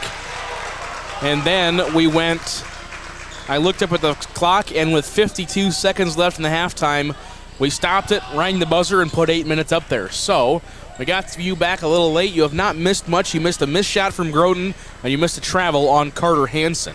The 8th travel called against the Vermillion Tanagers tonight.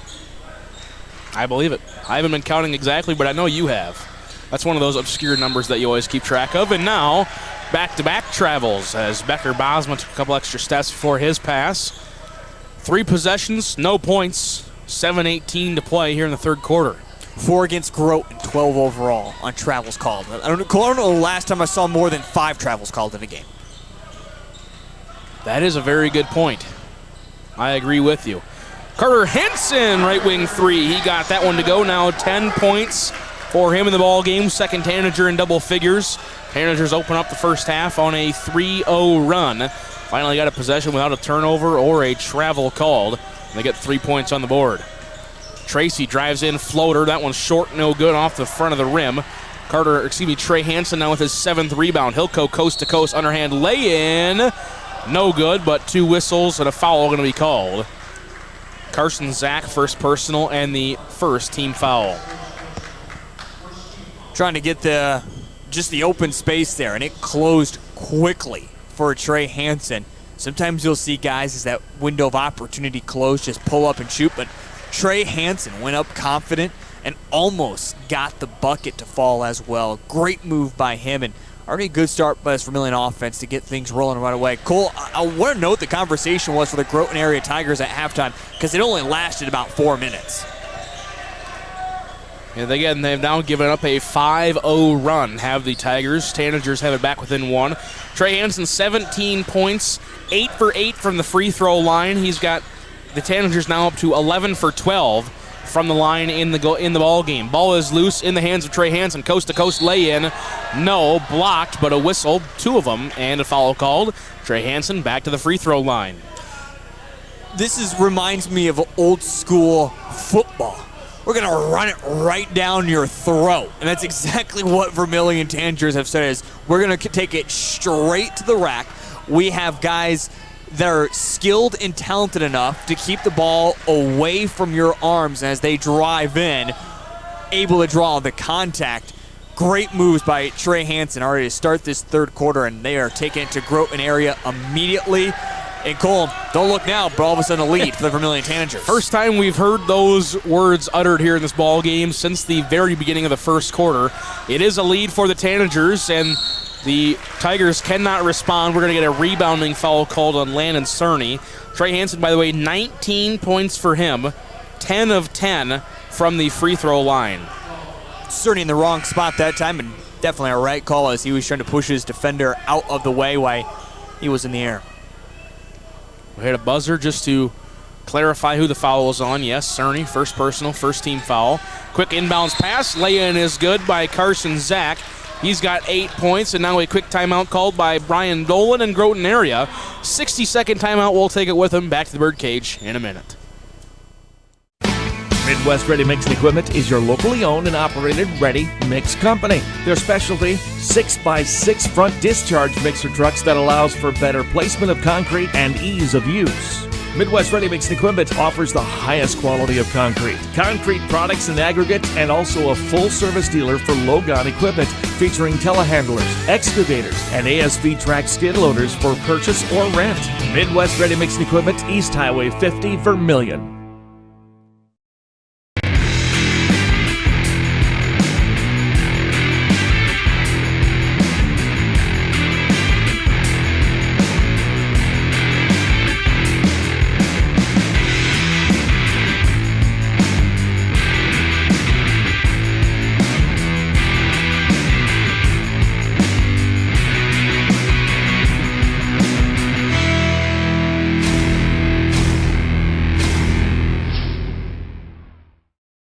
Welcome back to the Vermillion Booster Club Press Box, proud supporters of all Tanager athletics and the student athlete. Welcome back inside the birdcage. Pressed the wrong button there, but we are back after the 60-second timeout called by the Groton area Tigers. They got the lead back 41-40 out of the quick inbounds play. Tanagers now back with possession, trying to get this lead back into their own hands after they had it for just a brief possession. 10 on the shot clock for Vermillion. Jensen over to Larson, inside Carter Hansen with 5. Carter spins, 12-footer, short, no good. Rebound will fall into Carson Zach's hands. Ball is loose, pressure by Trey Hansen, and now a body contact foul going to be called on Trey. Second personal and the second team foul in the quarter. Saw the loose ball, tried going after it, and then just some contact down there by the sideline. Yeah, had the first swipe at that. He was able to knock it loose, but you gotta know as a defender that if you can't get it on the first attempt, just give it up, because that usually is what happens. End up drawing the foul on yourself. Ryder Johnson inside, lay in no. 2 whistles and a foul called. They're going to call that on Trey Hansen, 33.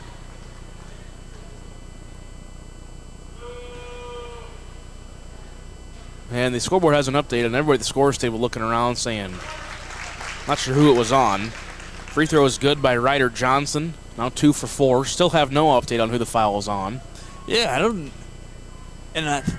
really think you call it there on Jensen, because it looked like Jensen had a clean block. So yeah, call it this time. I don't know if we know who the foul is on.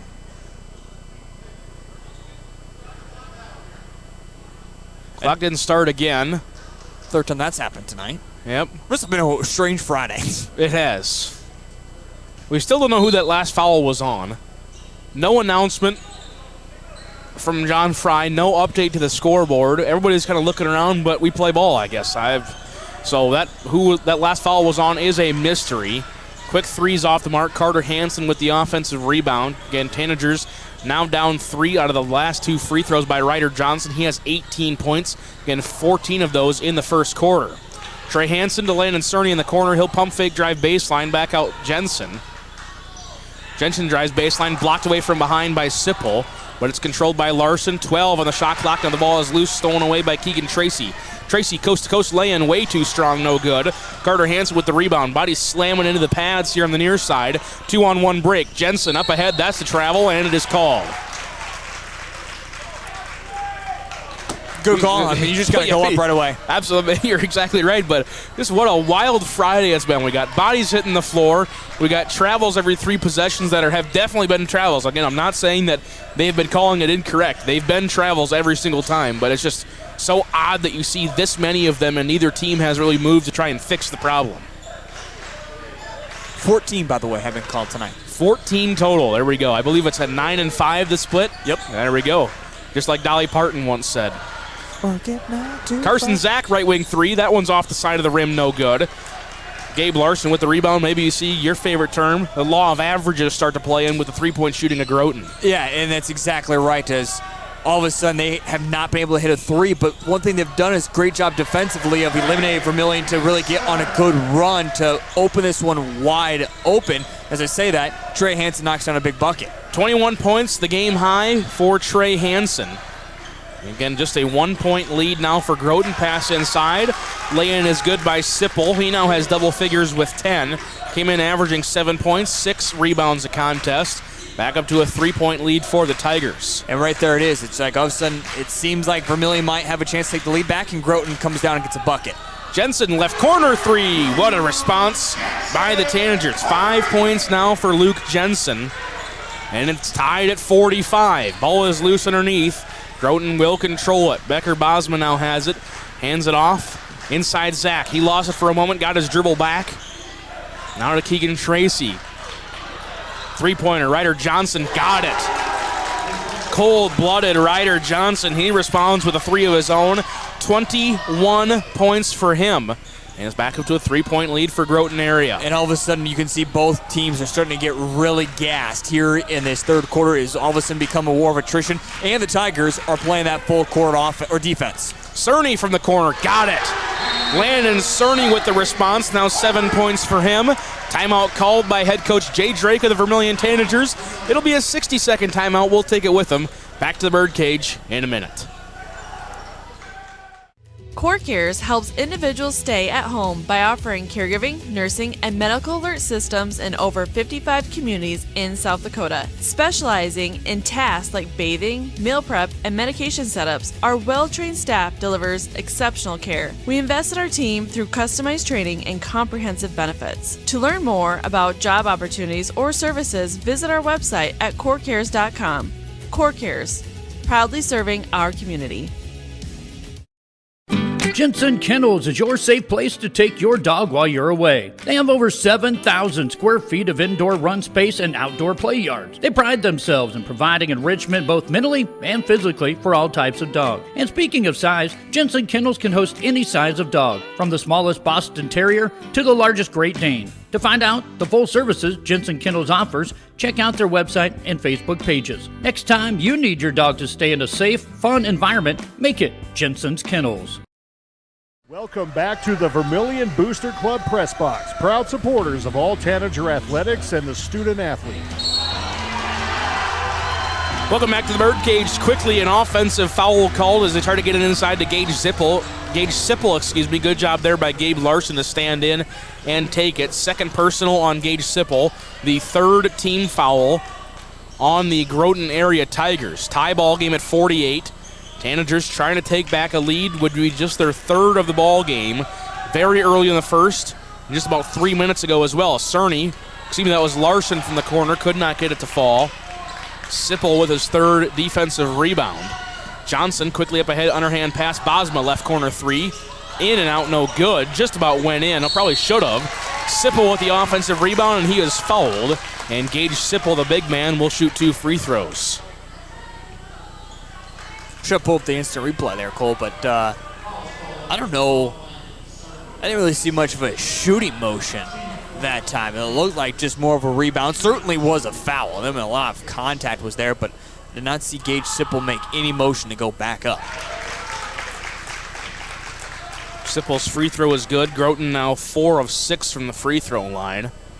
Again, we had one of those in the game last night called on one of the Sioux Falls Christian players on a rebound just like that. They called it the foul going on the way down instead of the way up. Her shot did go in, but it was waved off due to the foul being before it. Luke Jensen lost the basketball out of bounds. They're going to say no touch by Groton area. So another quick turnover by the Tanagers. And one thing we're not seeing from Vermillion is no full court pressure. No, they have not. And you just have to imagine that Coach Drake feels confident with his group in this second half and the way they have played their half-court defense of making sure shots are a little bit more contested. And we have seen that from Groton with them playing the full court. Not only has it not worked, but also they have been extremely tired. Take a look at this double dribble in the corner. Looks about right to me, and now we get a travel at half court. Back and forth, turnovers, double dribble, and a travel. I believe that is now 15. There we go. 10-5 the split on travel calls. I could denote that somewhere here. 10-5. There we go. So not like Dolly Parton said. Which, by the way, great song. Ball is loose. Trey Hansen somehow comes up with it after it played pinball with about 4 different players on either squad. Now Trey's got it back. Now wide open in the corner. Gabe Larson for 3. Got it. 8 points for Gabe Larson. 4th assist for Trey Hansen. 2-point lead for the Tanagers. We have not said that very often in this game. I believe that's their biggest lead as well. The other 2 or 3 leads have been just by 1 point. I agree. I think you are correct in saying that. Tracy now has it left wing. 30 seconds separate shot clock and game clock here in the third quarter. Becker Bosma right wing has it. Now over to Johnson. Johnson, he'll drive left now middle. Lay in off the glass, good for 2. Ryder Johnson, 23 points for him, and we are knotted up at 51. About a second separating the shot clock and the game clock, so it'll be pretty much the last shot here for the Vermillion Tanagers, if they decide to take it. If Carter Hansen doesn't get a 5-second count called before that. That would have been the 5th second right there. And now an illegal screen going to be called on Carter Hansen. Maybe. He signaled illegal screen and then never reported it. Was it not an illegal screen? I checked the instant replay. I was a little late on it. I'm sorry.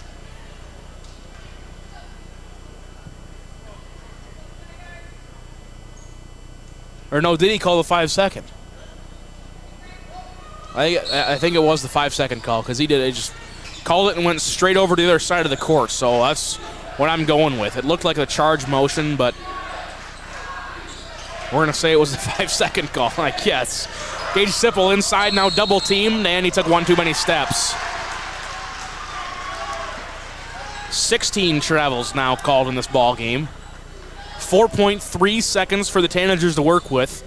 They're going to try to double team Trey Hansen so he doesn't get it now with Carter. He's got 2 as he crosses half court. Crossover, fadeaway 3. Got it! Banked it in at the buzzer. Carter Hansen at the third quarter buzzer, and the Tanagers take their biggest lead of the ball game, 54-51, as we go into the fourth quarter. That is all on the way next on Vermillion Tanagers Live and Live Ticket TV.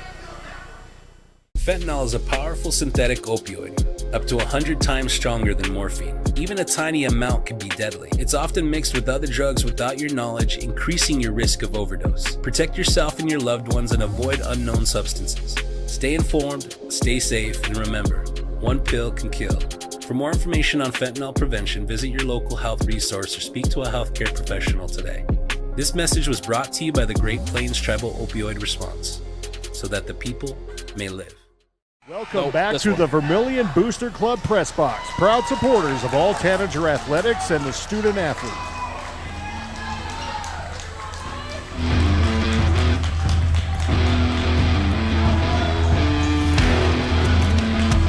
Welcome back here in the Birdcage. Tanagers take their biggest lead of the ball game, thanks to our producer Heath Nimke. Take a look at this replay. Fadeaway three-pointer, banked it in at the buzzer, and the Tanagers with the lead 54-51 as we begin quarter number 4, and the Tanagers will start up with the basketball again in their home whites, going left to right. So excited I didn't even mark down Carter Hansen's points. He now has 13 in the ball game. That's the wrong colored pen. Now I got all kinds of things going on here.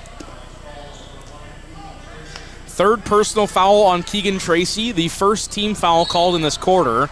Now we're going to be the second team foul called. Wow. And the third personal on Carson Zach. That's huge. 17 seconds already into this quarter, already 2 against the Groton area Tigers. In a close game like this, we'll see if Vermillion can get to the free throw line quickly. Especially a close game where the Tanagers are shooting 13 of 14 from the free throw line so far.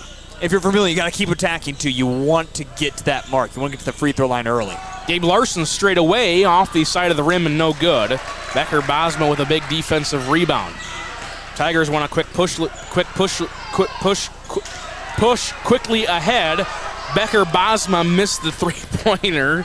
Landon Cerny with the rebound. Oh. Trey Hansen, good pump fake. Lay-in is good. What a move by Trey. 23 points for Trey in the ball game. 5-point lead for the Tanagers. Biggest lead of the game, and certainly the momentum is swung with the Vermillion Tanagers inside the birdcage. They're certainly going to start to make this feel like a hostile territory. Johnson has it, top of the key. Again, he was hot in that first quarter with 14. He's still been hot, 9 cents. 3 balls blocked away.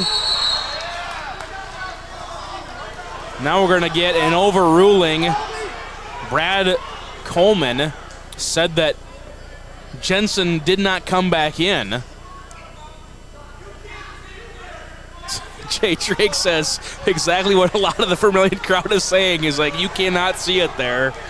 As we got that replay again. It looked like from where I'm sitting, which is right along the baseline, he got back in before he touched it. And the instant replay that we just ran twice there, Cole, looked like it is right that he had his foot back inside.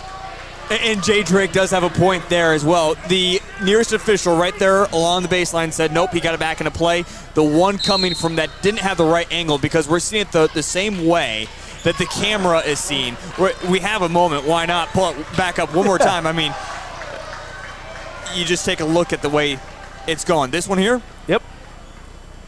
So we're looking at Jensen getting back in before he tapped it again. The official standing right there said that it was good and legal, and then our sideline official, the trail official, said that he was not back in bounds. Look at that. He's got, one more time, Cole. He's got how many right there in front? Okay, there he is, right on this, right in front of the Groton players. He's got 2-3 guys to look in front of.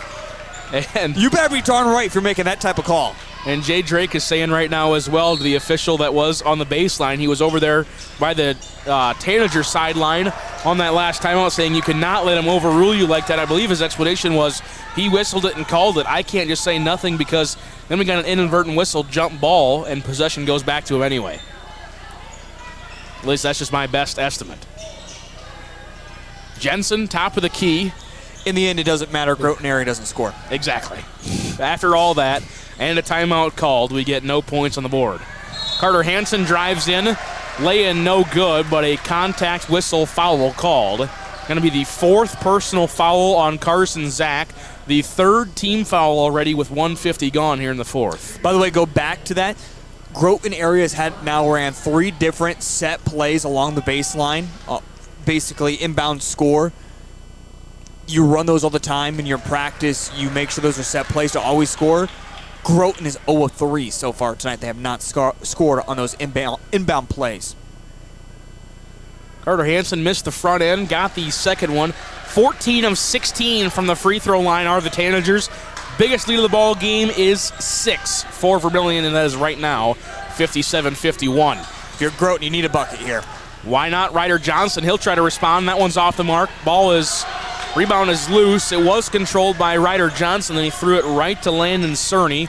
Credit Cerny with his 5th rebound of the game. And those threes in the first half were going in for Groton area. They just cannot hit one in this second half. Cole, law of averages.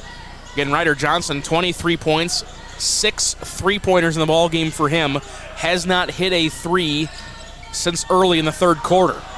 Lay-in no good by Trey Hansen. He gets the offensive rebound, and on his putback, he's shoved from behind. So Trey will go back to the free throw line. A little bit there off on the instant replay, but I apologize, fans. But great move by Trey Hansen to chase after it. He felt like he was going to miss his shot and just scooped right by his defender. And Cole, more specifically, that's now team foul number 5 against Groton area. Team foul 4. Okay, scoreboard they have 5 at the moment. So that's the 5th personal foul on Carson Zach. And there we go. Now we got it. Yep. Okay, but I will say this though: next foul given up is automatic free throw. So right, yeah, it's bonus either way. Yes. So it did not matter. And now a 7-point lead for the Tanagers, 58-51. Keegan Tracy, Jaden Schwann, who checked in again. Groton went to their bench quite a bit in the first half, have not very much here in the second, but they had to, as Carson Zach fouls out. 8 points, 2 rebounds, 2 assists in the ball game for him. And that's not for Groton area. They rely so much on their starting 5. It's the same way, Cole. They actually lost to Dakota Valley, is they had one of their key players foul out early into the 4th quarter, then all of a sudden let Dakota Valley just take over from there, and the Panthers end up winning by 6. It could be playing the same scenario out for the Tigers. And Cerny, 3rd personal, 2nd team foul, 5 minutes to go here in the 4th quarter. Ryder Johnson has it left corner. Short pass to Bosma. Now he'll get it back on the handoff, top of the key. He'll drive right, kick out. Schwann for 3. Got it. Jaden Schwann, first 3 points of the ball game for him. Could not have come at a bigger time for the Tigers, It's back down to a 4-point lead, 58-54. Yeah, that was a huge 3 right there, especially you talk about what just happened.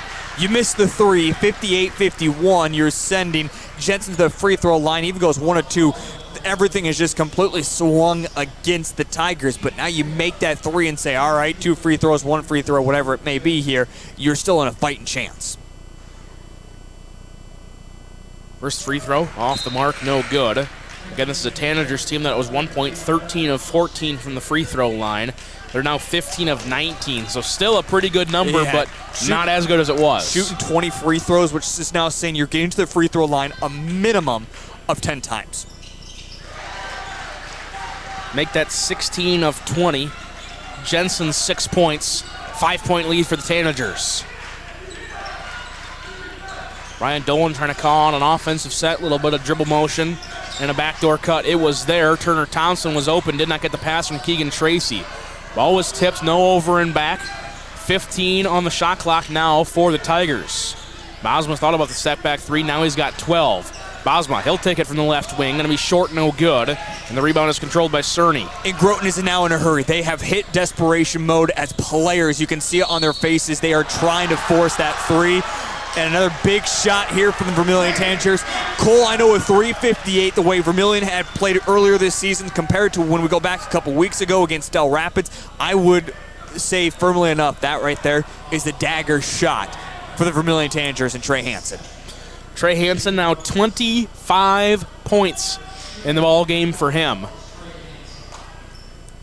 Make that 26. Free throw is good. 11 for 11 from the free throw line is Trey Hansen. 8-point lead for Vermillion.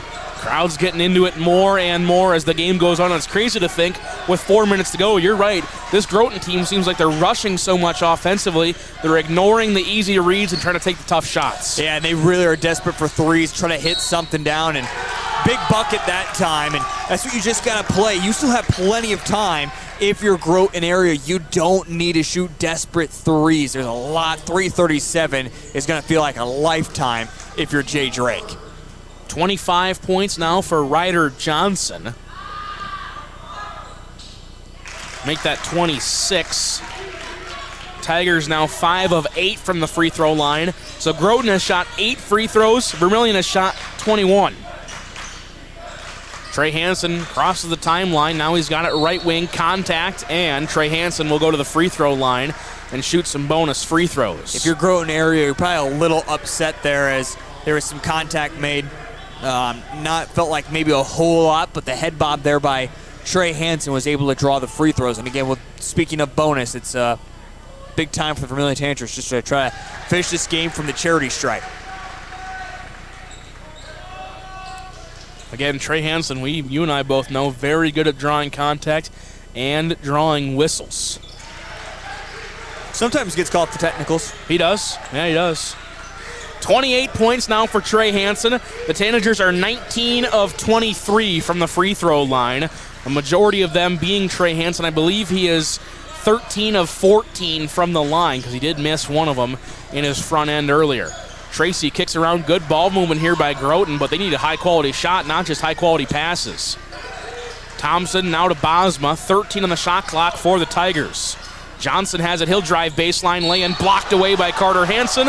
Contact and a foul called. I believe they're going to get Trey Hansen with the body contact. Now we're going to get a technical foul called on Trey Hansen, for Carter Hansen for spiking the basketball. So Trey Hansen gets the contact on the call, and then afterwards we get the technical foul on Carter. We're going to say 13. Nope, not 13. Nope, not 23 either, 24. There we go.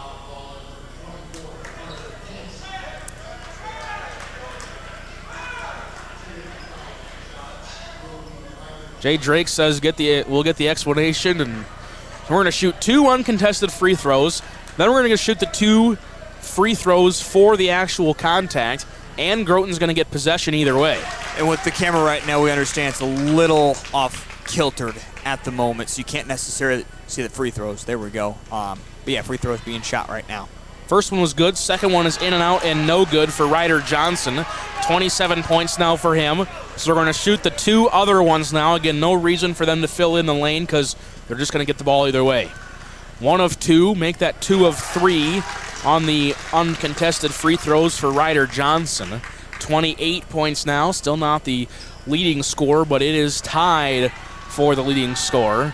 2 for 3, make that 3 of 4 from the free throw line. 29 points for Ryder Johnson, and now both teams are in the bonus.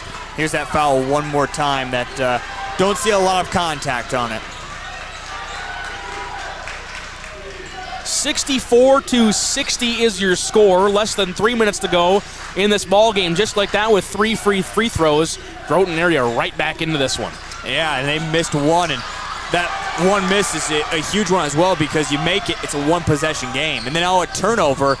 This could have all of a sudden been tied if you're Groton area. You felt like you left a little bit of meat on the table. Trey Hansen going to be fouled on the drive, so Trey will shoot more free throws here in the ball game. They called that one on Keegan Tracy, 4th personal. 8th on Groton here in the quarter, if you want to keep on counting. Trey Hansen to shoot 2. These are free throws 24 and 25 for the Tanagers. They are 20 of 24 here in the ball game. 20 of 25 as the second one is short. Jaden Schwann with the rebound. 5-point lead for Vermillion. Need a bucket here if you're Groton area. Don't need a 3.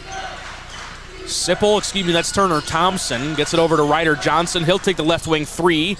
Off the rim, no good. I don't like that shot whatsoever. You had plenty of time. Again, you don't need the 3. You just need to make it a one-possession game. So a simple bucket, run your normal offense, plenty of time. You got 3 timeouts left. There's so much there if you're a Groton area to make things work, and missed opportunity. Now we're going to get a foul call on Ryder Johnson. Tried tying the ball up. Got some arm. Carter Hansen will go to the free throw line. Yeah, check out the instant replay as well there. Cole, it did not look like he got anything of the ball on the instant replay. Well, he tried to get the ball. Yes, let's put it that way. 14 points now for Carter Hansen.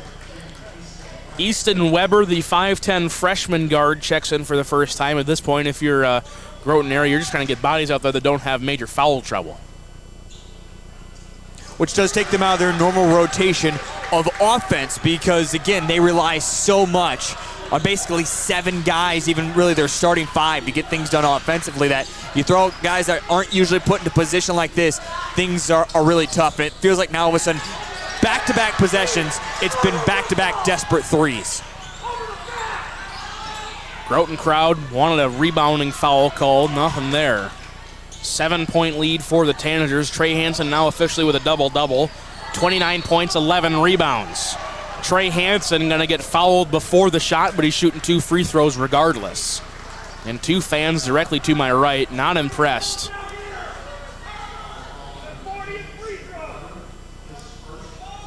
And I can correct the fan. It is not their 40th free throw, it is their 28th. And it's good. But it feels like a lot. It does. It does. A lot of fouls, a lot of travels called, a lot of whistles. So far this evening, a lot of whistles. There has been. 31 points for Trey Hansen. Tanagers are 24 of 29 from the free throw line here in the ball game. Pretty nice lead for them as well. Turnaround jumper is good for Ryder Johnson. 31 points of his own. It is a 60-second timeout. We're going to take it with him back to the birdcage in a minute. The innocence of youth. Is there anything any better? But soon they'll be in high school and facing all the same challenges you faced. How to make friends, how to fit in, how to be cool. We want our children to have everything they'll need to live fulfilling and productive lives. Make sure the kids in your family are among the more than 57,000 participants here in South Dakota who take part in high school sports or activities.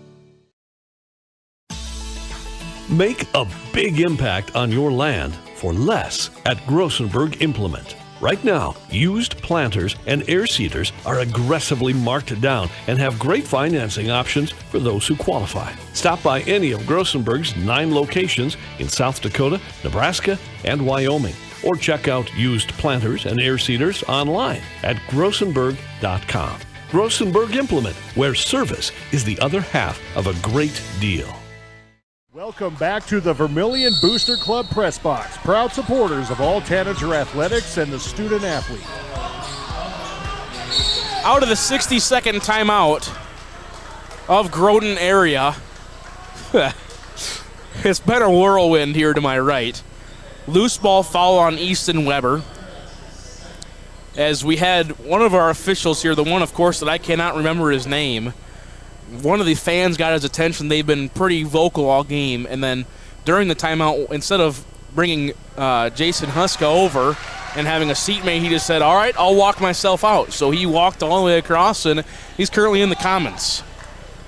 We assume. Otherwise, he might have even just... We think, yeah, he might be in the parking lot for all I know.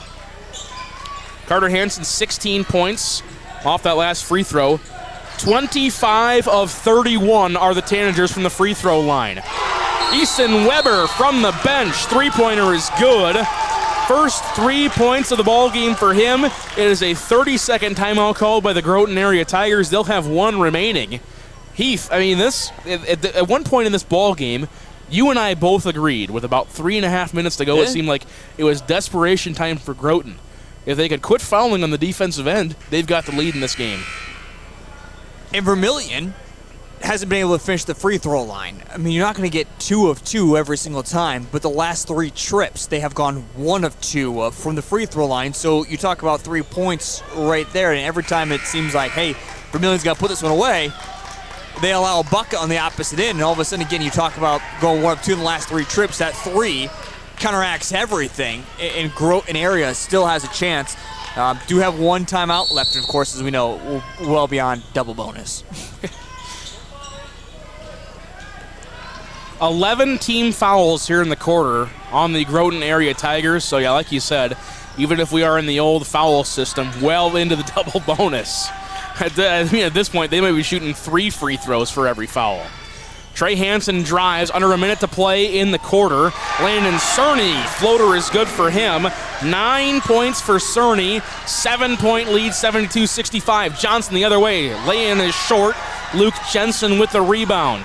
Now in the hands of Trey Hansen, he's going to be fouled from behind. And now we're shooting intentional free throws. Not because it was intentional foul, but because they meant to give that foul purposely to send him to the free throw line. Yes. Third personal on Becker Bosma. Again, the 12th team foul in this quarter by the Groton area Tigers. If you're Groton, I know this looks like it's going to be a loss, but Jay Drake said he didn't feel good about this one coming in. We had as you know, Cole, an extended conversation, Jay and I. We got to be careful when Jay and I get together. Yeah, we do. That's why I went over here to start setting things up. I'm like, by the time these two goofballs quit having a conversation, the game's going to be started. But Jay Drake did say he didn't have a good feeling about this. He said this Groton area Tigers team is just so darn good. It's going to be a battle for us tonight, and certainly was a battle for his troops this evening. Again, 9-point ball game. Weber kicks out. Tyler Deagle for 3, going to be short, no good. Loose ball, fight for the rebound. Trey Hansen, 12th rebound for him. They are going to wave off the Dogs. The shot clock is off. Brian Dolan puts his hands in the air, says back off of them, but they're not going to. Now Jensen has the block. He will smartly bring it back, and now Landon Johnson will foul. And everybody on this Groton sideline will say, why in the world did you do that? Yeah, Let's go home. Don was like, oh, why did we give that one up? He was not happy, as he was willing to concede. And like I said, this is a good Groton area team, and we'll see what we're going to keep our eye on them. I really think, and I believe Jay Drake agrees with me, this team is going to make the state tournament, or at least be in the SODAC 16 with a fighting chance to go to the state tournament. Jensen, 7 points for him. Tanagers will end the ball game 28 of 35 from the free throw line. Johnson, why not? Can't get it to fall. Please do not foul.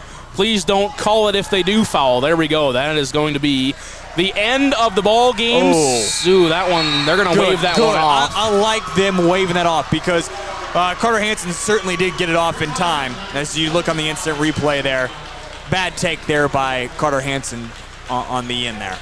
That was awful basketball. I agree. No reason for that. Game's over. That's awful. They conceded 45 seconds ago, but they do get the ball game win, 75-65, the final score. We have a lot to unpack here in this one. We are going to step aside. When we come back, it is stats and analysis, scores from around the state of South Dakota. That is all on the way next here on Vermillion Tanagers Live and Live Ticket TV. Do you have a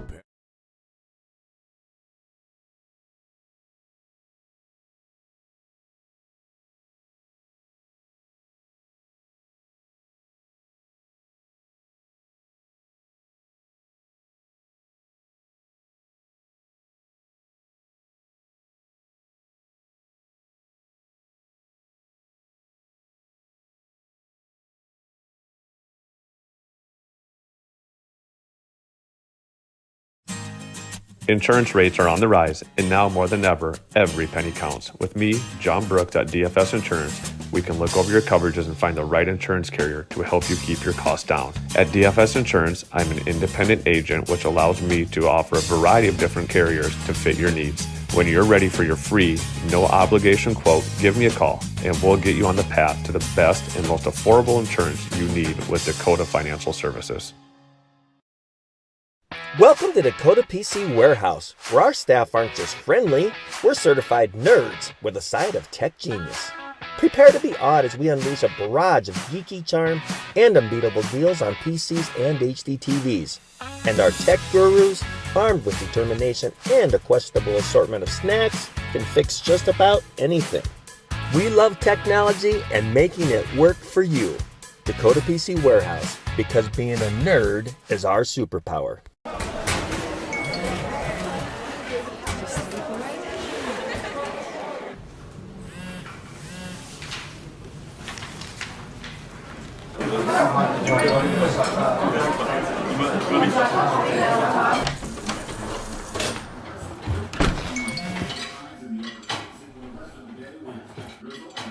When the world feels big, a small note can mean everything. Find mental health support at sdbehavioralhealth.gov. For healthier crops and stronger yields, count on Nutrien Ag Solutions. By partnering with the leader in plant nutrition, you'll have access to innovative products and unmatched service that deliver impact and efficiency to every acre. Healthier crops, happier growers. Lead the field this season and beyond. Find your local crop consultant at nutrienagsolutions.com. Welcome back to the Vermillion Booster Club Press Box, proud supporters of all Tanager athletics and the student athlete.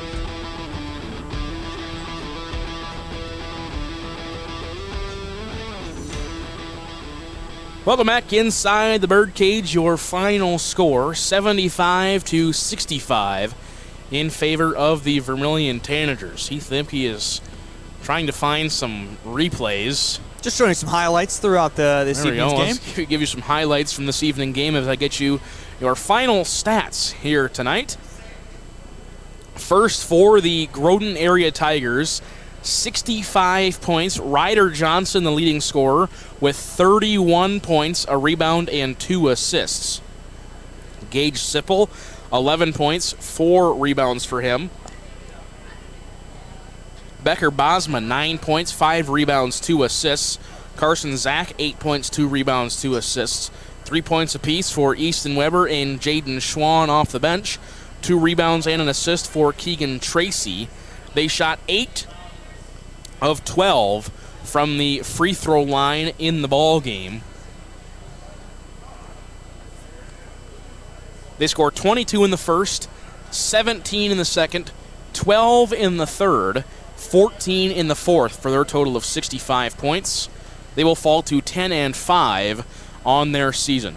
For the Vermillion Tanagers, 75 points, led by Trey Hansen, 34 points, 12 rebounds, 5 assists, 2 steals, 1 block.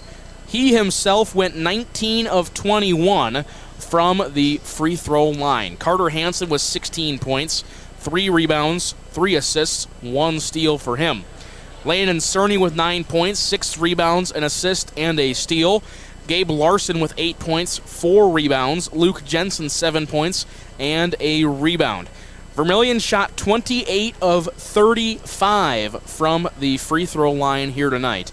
They score 14 in the first, 19 in the second, 21 in the third, 21 in the fourth quarter for their total of 75 points. They will move to 13-3 on the season.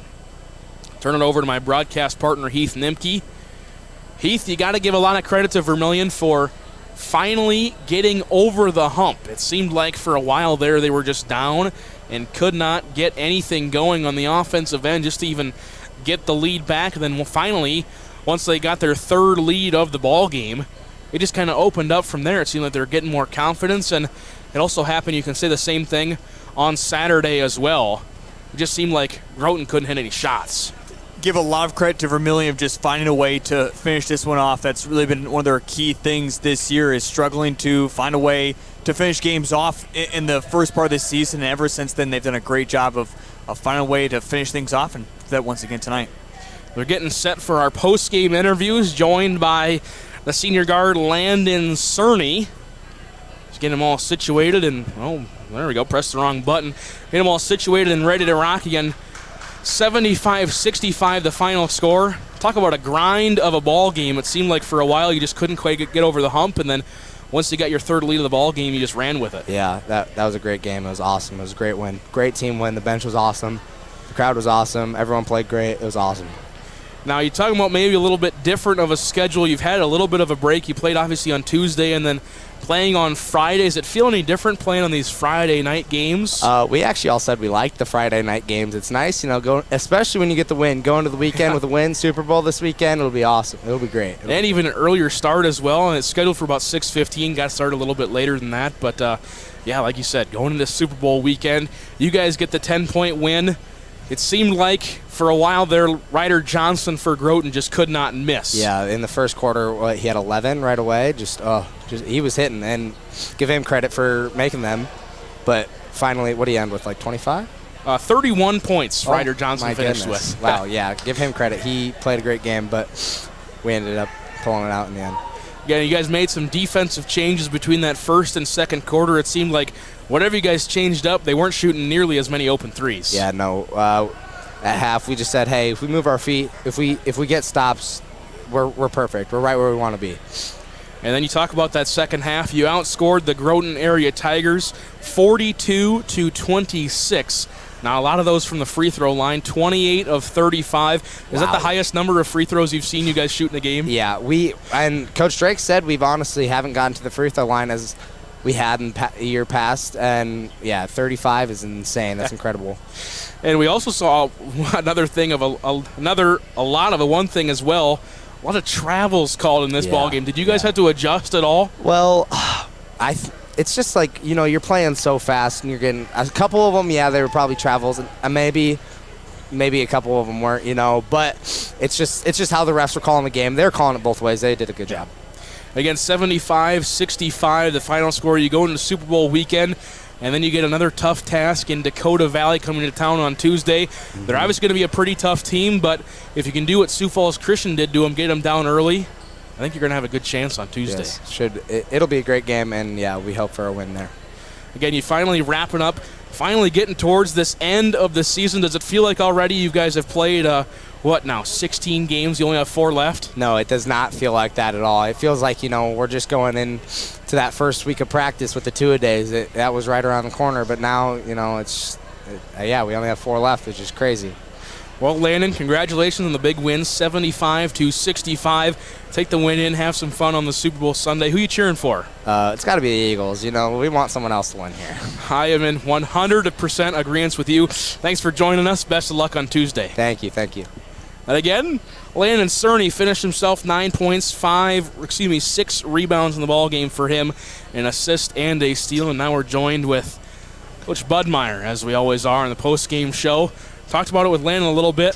What a grind, especially in that first half, playing this pretty tough and tenacious Groton area squad. Yeah, pretty tough is an understatement for how good of a basketball team that is. They've hung with every DAC-12 team. They beat Dells at the Clash.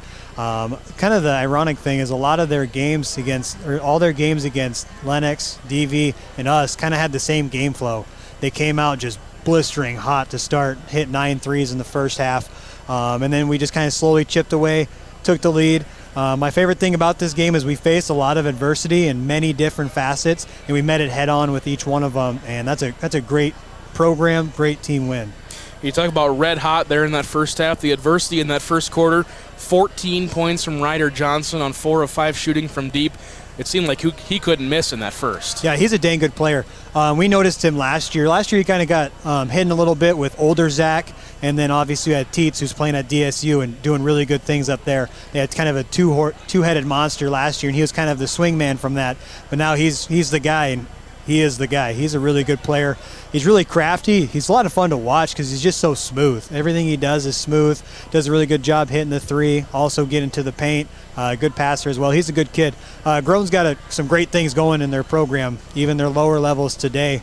They got their culture set. They play basketball one way. They play aggressive. They move the basketball well on offense. So yeah, they're going to be a problem not only this year but for many years to come. Yeah, Ryder Johnson seemed like after that first quarter, you seemed to hold him back a little bit, but still 31 points he finished with. Here in the ball game, we turn it over to your side, 75 points. I know Heath and I talked about it a little bit. We expected a shootout here tonight, but I'm not sure if I quite expected 75-65. Yeah, that's a perfect shootout. If you want some offense, you saw it tonight. The big thing I loved about our boys, we gave up 29 in the first half, I believe what it was. Or 29. Let's see, what was the score at half? 39-33. 39, sorry, my bad. 39 at the half, so they're on a pace for an 80, and that's way too much. Our goal is to keep them like in the 40s, and we're already there. So the boys responded big time at halftime. Made a few slight adjustments to the actions they were doing, and a little more focus on Johnson, and the guys responded. But, man, that was a fun game. The atmosphere was phenomenal. Once again, it was a great team win because our bench was great. They were cheering the whole night. They were being great teammates no matter what their role is. And that's what good teams do, and that's how you get these big wins. Again, came out in the end of it in that second and third quarter, outscored them 42-26. A lot of it from the free throw line. 28 of 35 from the free throw line you were as a team. Trey Hansen himself, 19 of 21. How often do you guys practice those free throws? Every practice after every single one? We hadn't practiced always with it. So yeah, that's a big time number, especially in high school basketball. You don't even see that shoot at that clip in the NBA at times. 28 of 35, that's big time. But we hit the big ones at the end too. I was getting a little nervous to start the fourth. We kept splitting all of them because we had them at about 6. We could have sent it to double digits, but we just kept splitting our free throws. So we kept them hanging around. But even when they cut it to 4, after the technical, we got to stop there, and then we got the lead back up. So, like I said, we faced multiple different adversities, and we responded to all of them tonight. And 75-65, finally you moved to 13-3. Has it felt like you've played 16 games already? Their season flies by. Like we talked about, the dog days of basketball, like after the first of the year. But this is when it's fun. Like we practice for 3 weeks before we get to play, and this is the fun part. Like, we finally had 2 days off on, let's see, today's Friday. It was weird because we had a Friday game, which isn't normal. But our practice on Wednesday, it was almost like we were like heading back to the locker room to go have scout for the next prep. We got so used to just, okay, game, practice, scout, game. Like, you just kind of get in that routine. So it kind of threw us off a little bit. Probably not the kids. The kids won't care about that. But us as coaches, we get in a routine, and we keep our habits the same over and over again. So there's a little mix-up with that. But, I mean, you can't ask for much more from the boys. And atmosphere was awesome. All around, just a phenomenal win. We talked about it with Cerny as well. Get the win heading into Super Bowl weekend. Who are you cheering for, Eagles or Chiefs? Fly, Eagles, fly. Yeah. That is fair enough. I got 2 Eagles fans now, of course, now with me. I'm not a fan. No, he is, though. I'm stuck with him. I'm a Rams fan, so. Yeah. No, I'm stuck with Heath. He's been a fly, Eagles, fly all the way. Again, you get the win. You move to 13-3. You're going to have a tough one on Tuesday. You bring in Dakota Valley. They're obviously historically a very good team. They got another good one this year. Absolutely. It's kind of a two-headed monster with Colette and Bruns. Those 2 guys can go get 25 apiece, and you're already at 50 if they get that, and then you're in trouble. So we got to limit those 2 for sure. They have great role players around. I mean, Coach Kleiss has built a kind of a somewhat high school dynasty. You could almost make the argument down in DV what he's done for year after year after year. But like me and Heath were talking behind you, no matter the quality.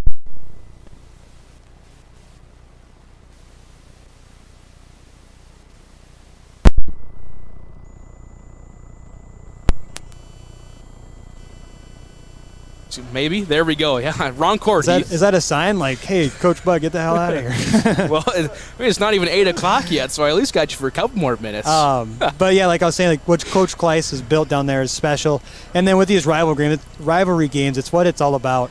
I mean, like no matter the quality of teams, like if you rewind a couple years ago, DV was in the heat of the like 60 win streak or whatever it was at, and we had a final shot to send it to overtime, and we were a below 500 team that year. So no matter what it is, who's playing, you get DV, Vermillion in a gym, it's going to be a heck of a game. Well, Coach, again, about record early time. The clock just struck 8 o'clock. There you go. Got a nice early night. Congratulations on the win. Moved to 13-3. Talk to you on Tuesday. Absolutely. Again, assistant coach Lewis Budmeyer cut off there for a little bit. Heath Nimke trying to end the interview early, I guess. Heath wants to go home, apparently, so we'll get you updated on that one again. 75-65 the final score. They will move to 13-3 on the season. Groton area will fall to 10-5. Next action for us here on Vermillion Tanagers Live, weather pending, will be tomorrow. The girls will play Sisseton, scheduled for 1:15. We'll have pregame at 12:45 again. If that game's being played, we'll be there. If it's not, we will not. That's how our motto is going to be. Aside from Saturday, the next action will be right here in the Birdcage, a doubleheader against the Dakota Valley Panthers. Pregame at 5:30, girls tip 6:15, boys to follow about 8 o'clock. 75-65 your final score here tonight. That's going to do it from Heath Nimke. I'm Cole Larsch. Thank you all for tuning in. We will see you either Saturday or Tuesday, depending on the weather. But until then, stay safe, stay warm, and have a great Super Bowl weekend. Go Eagles, baby.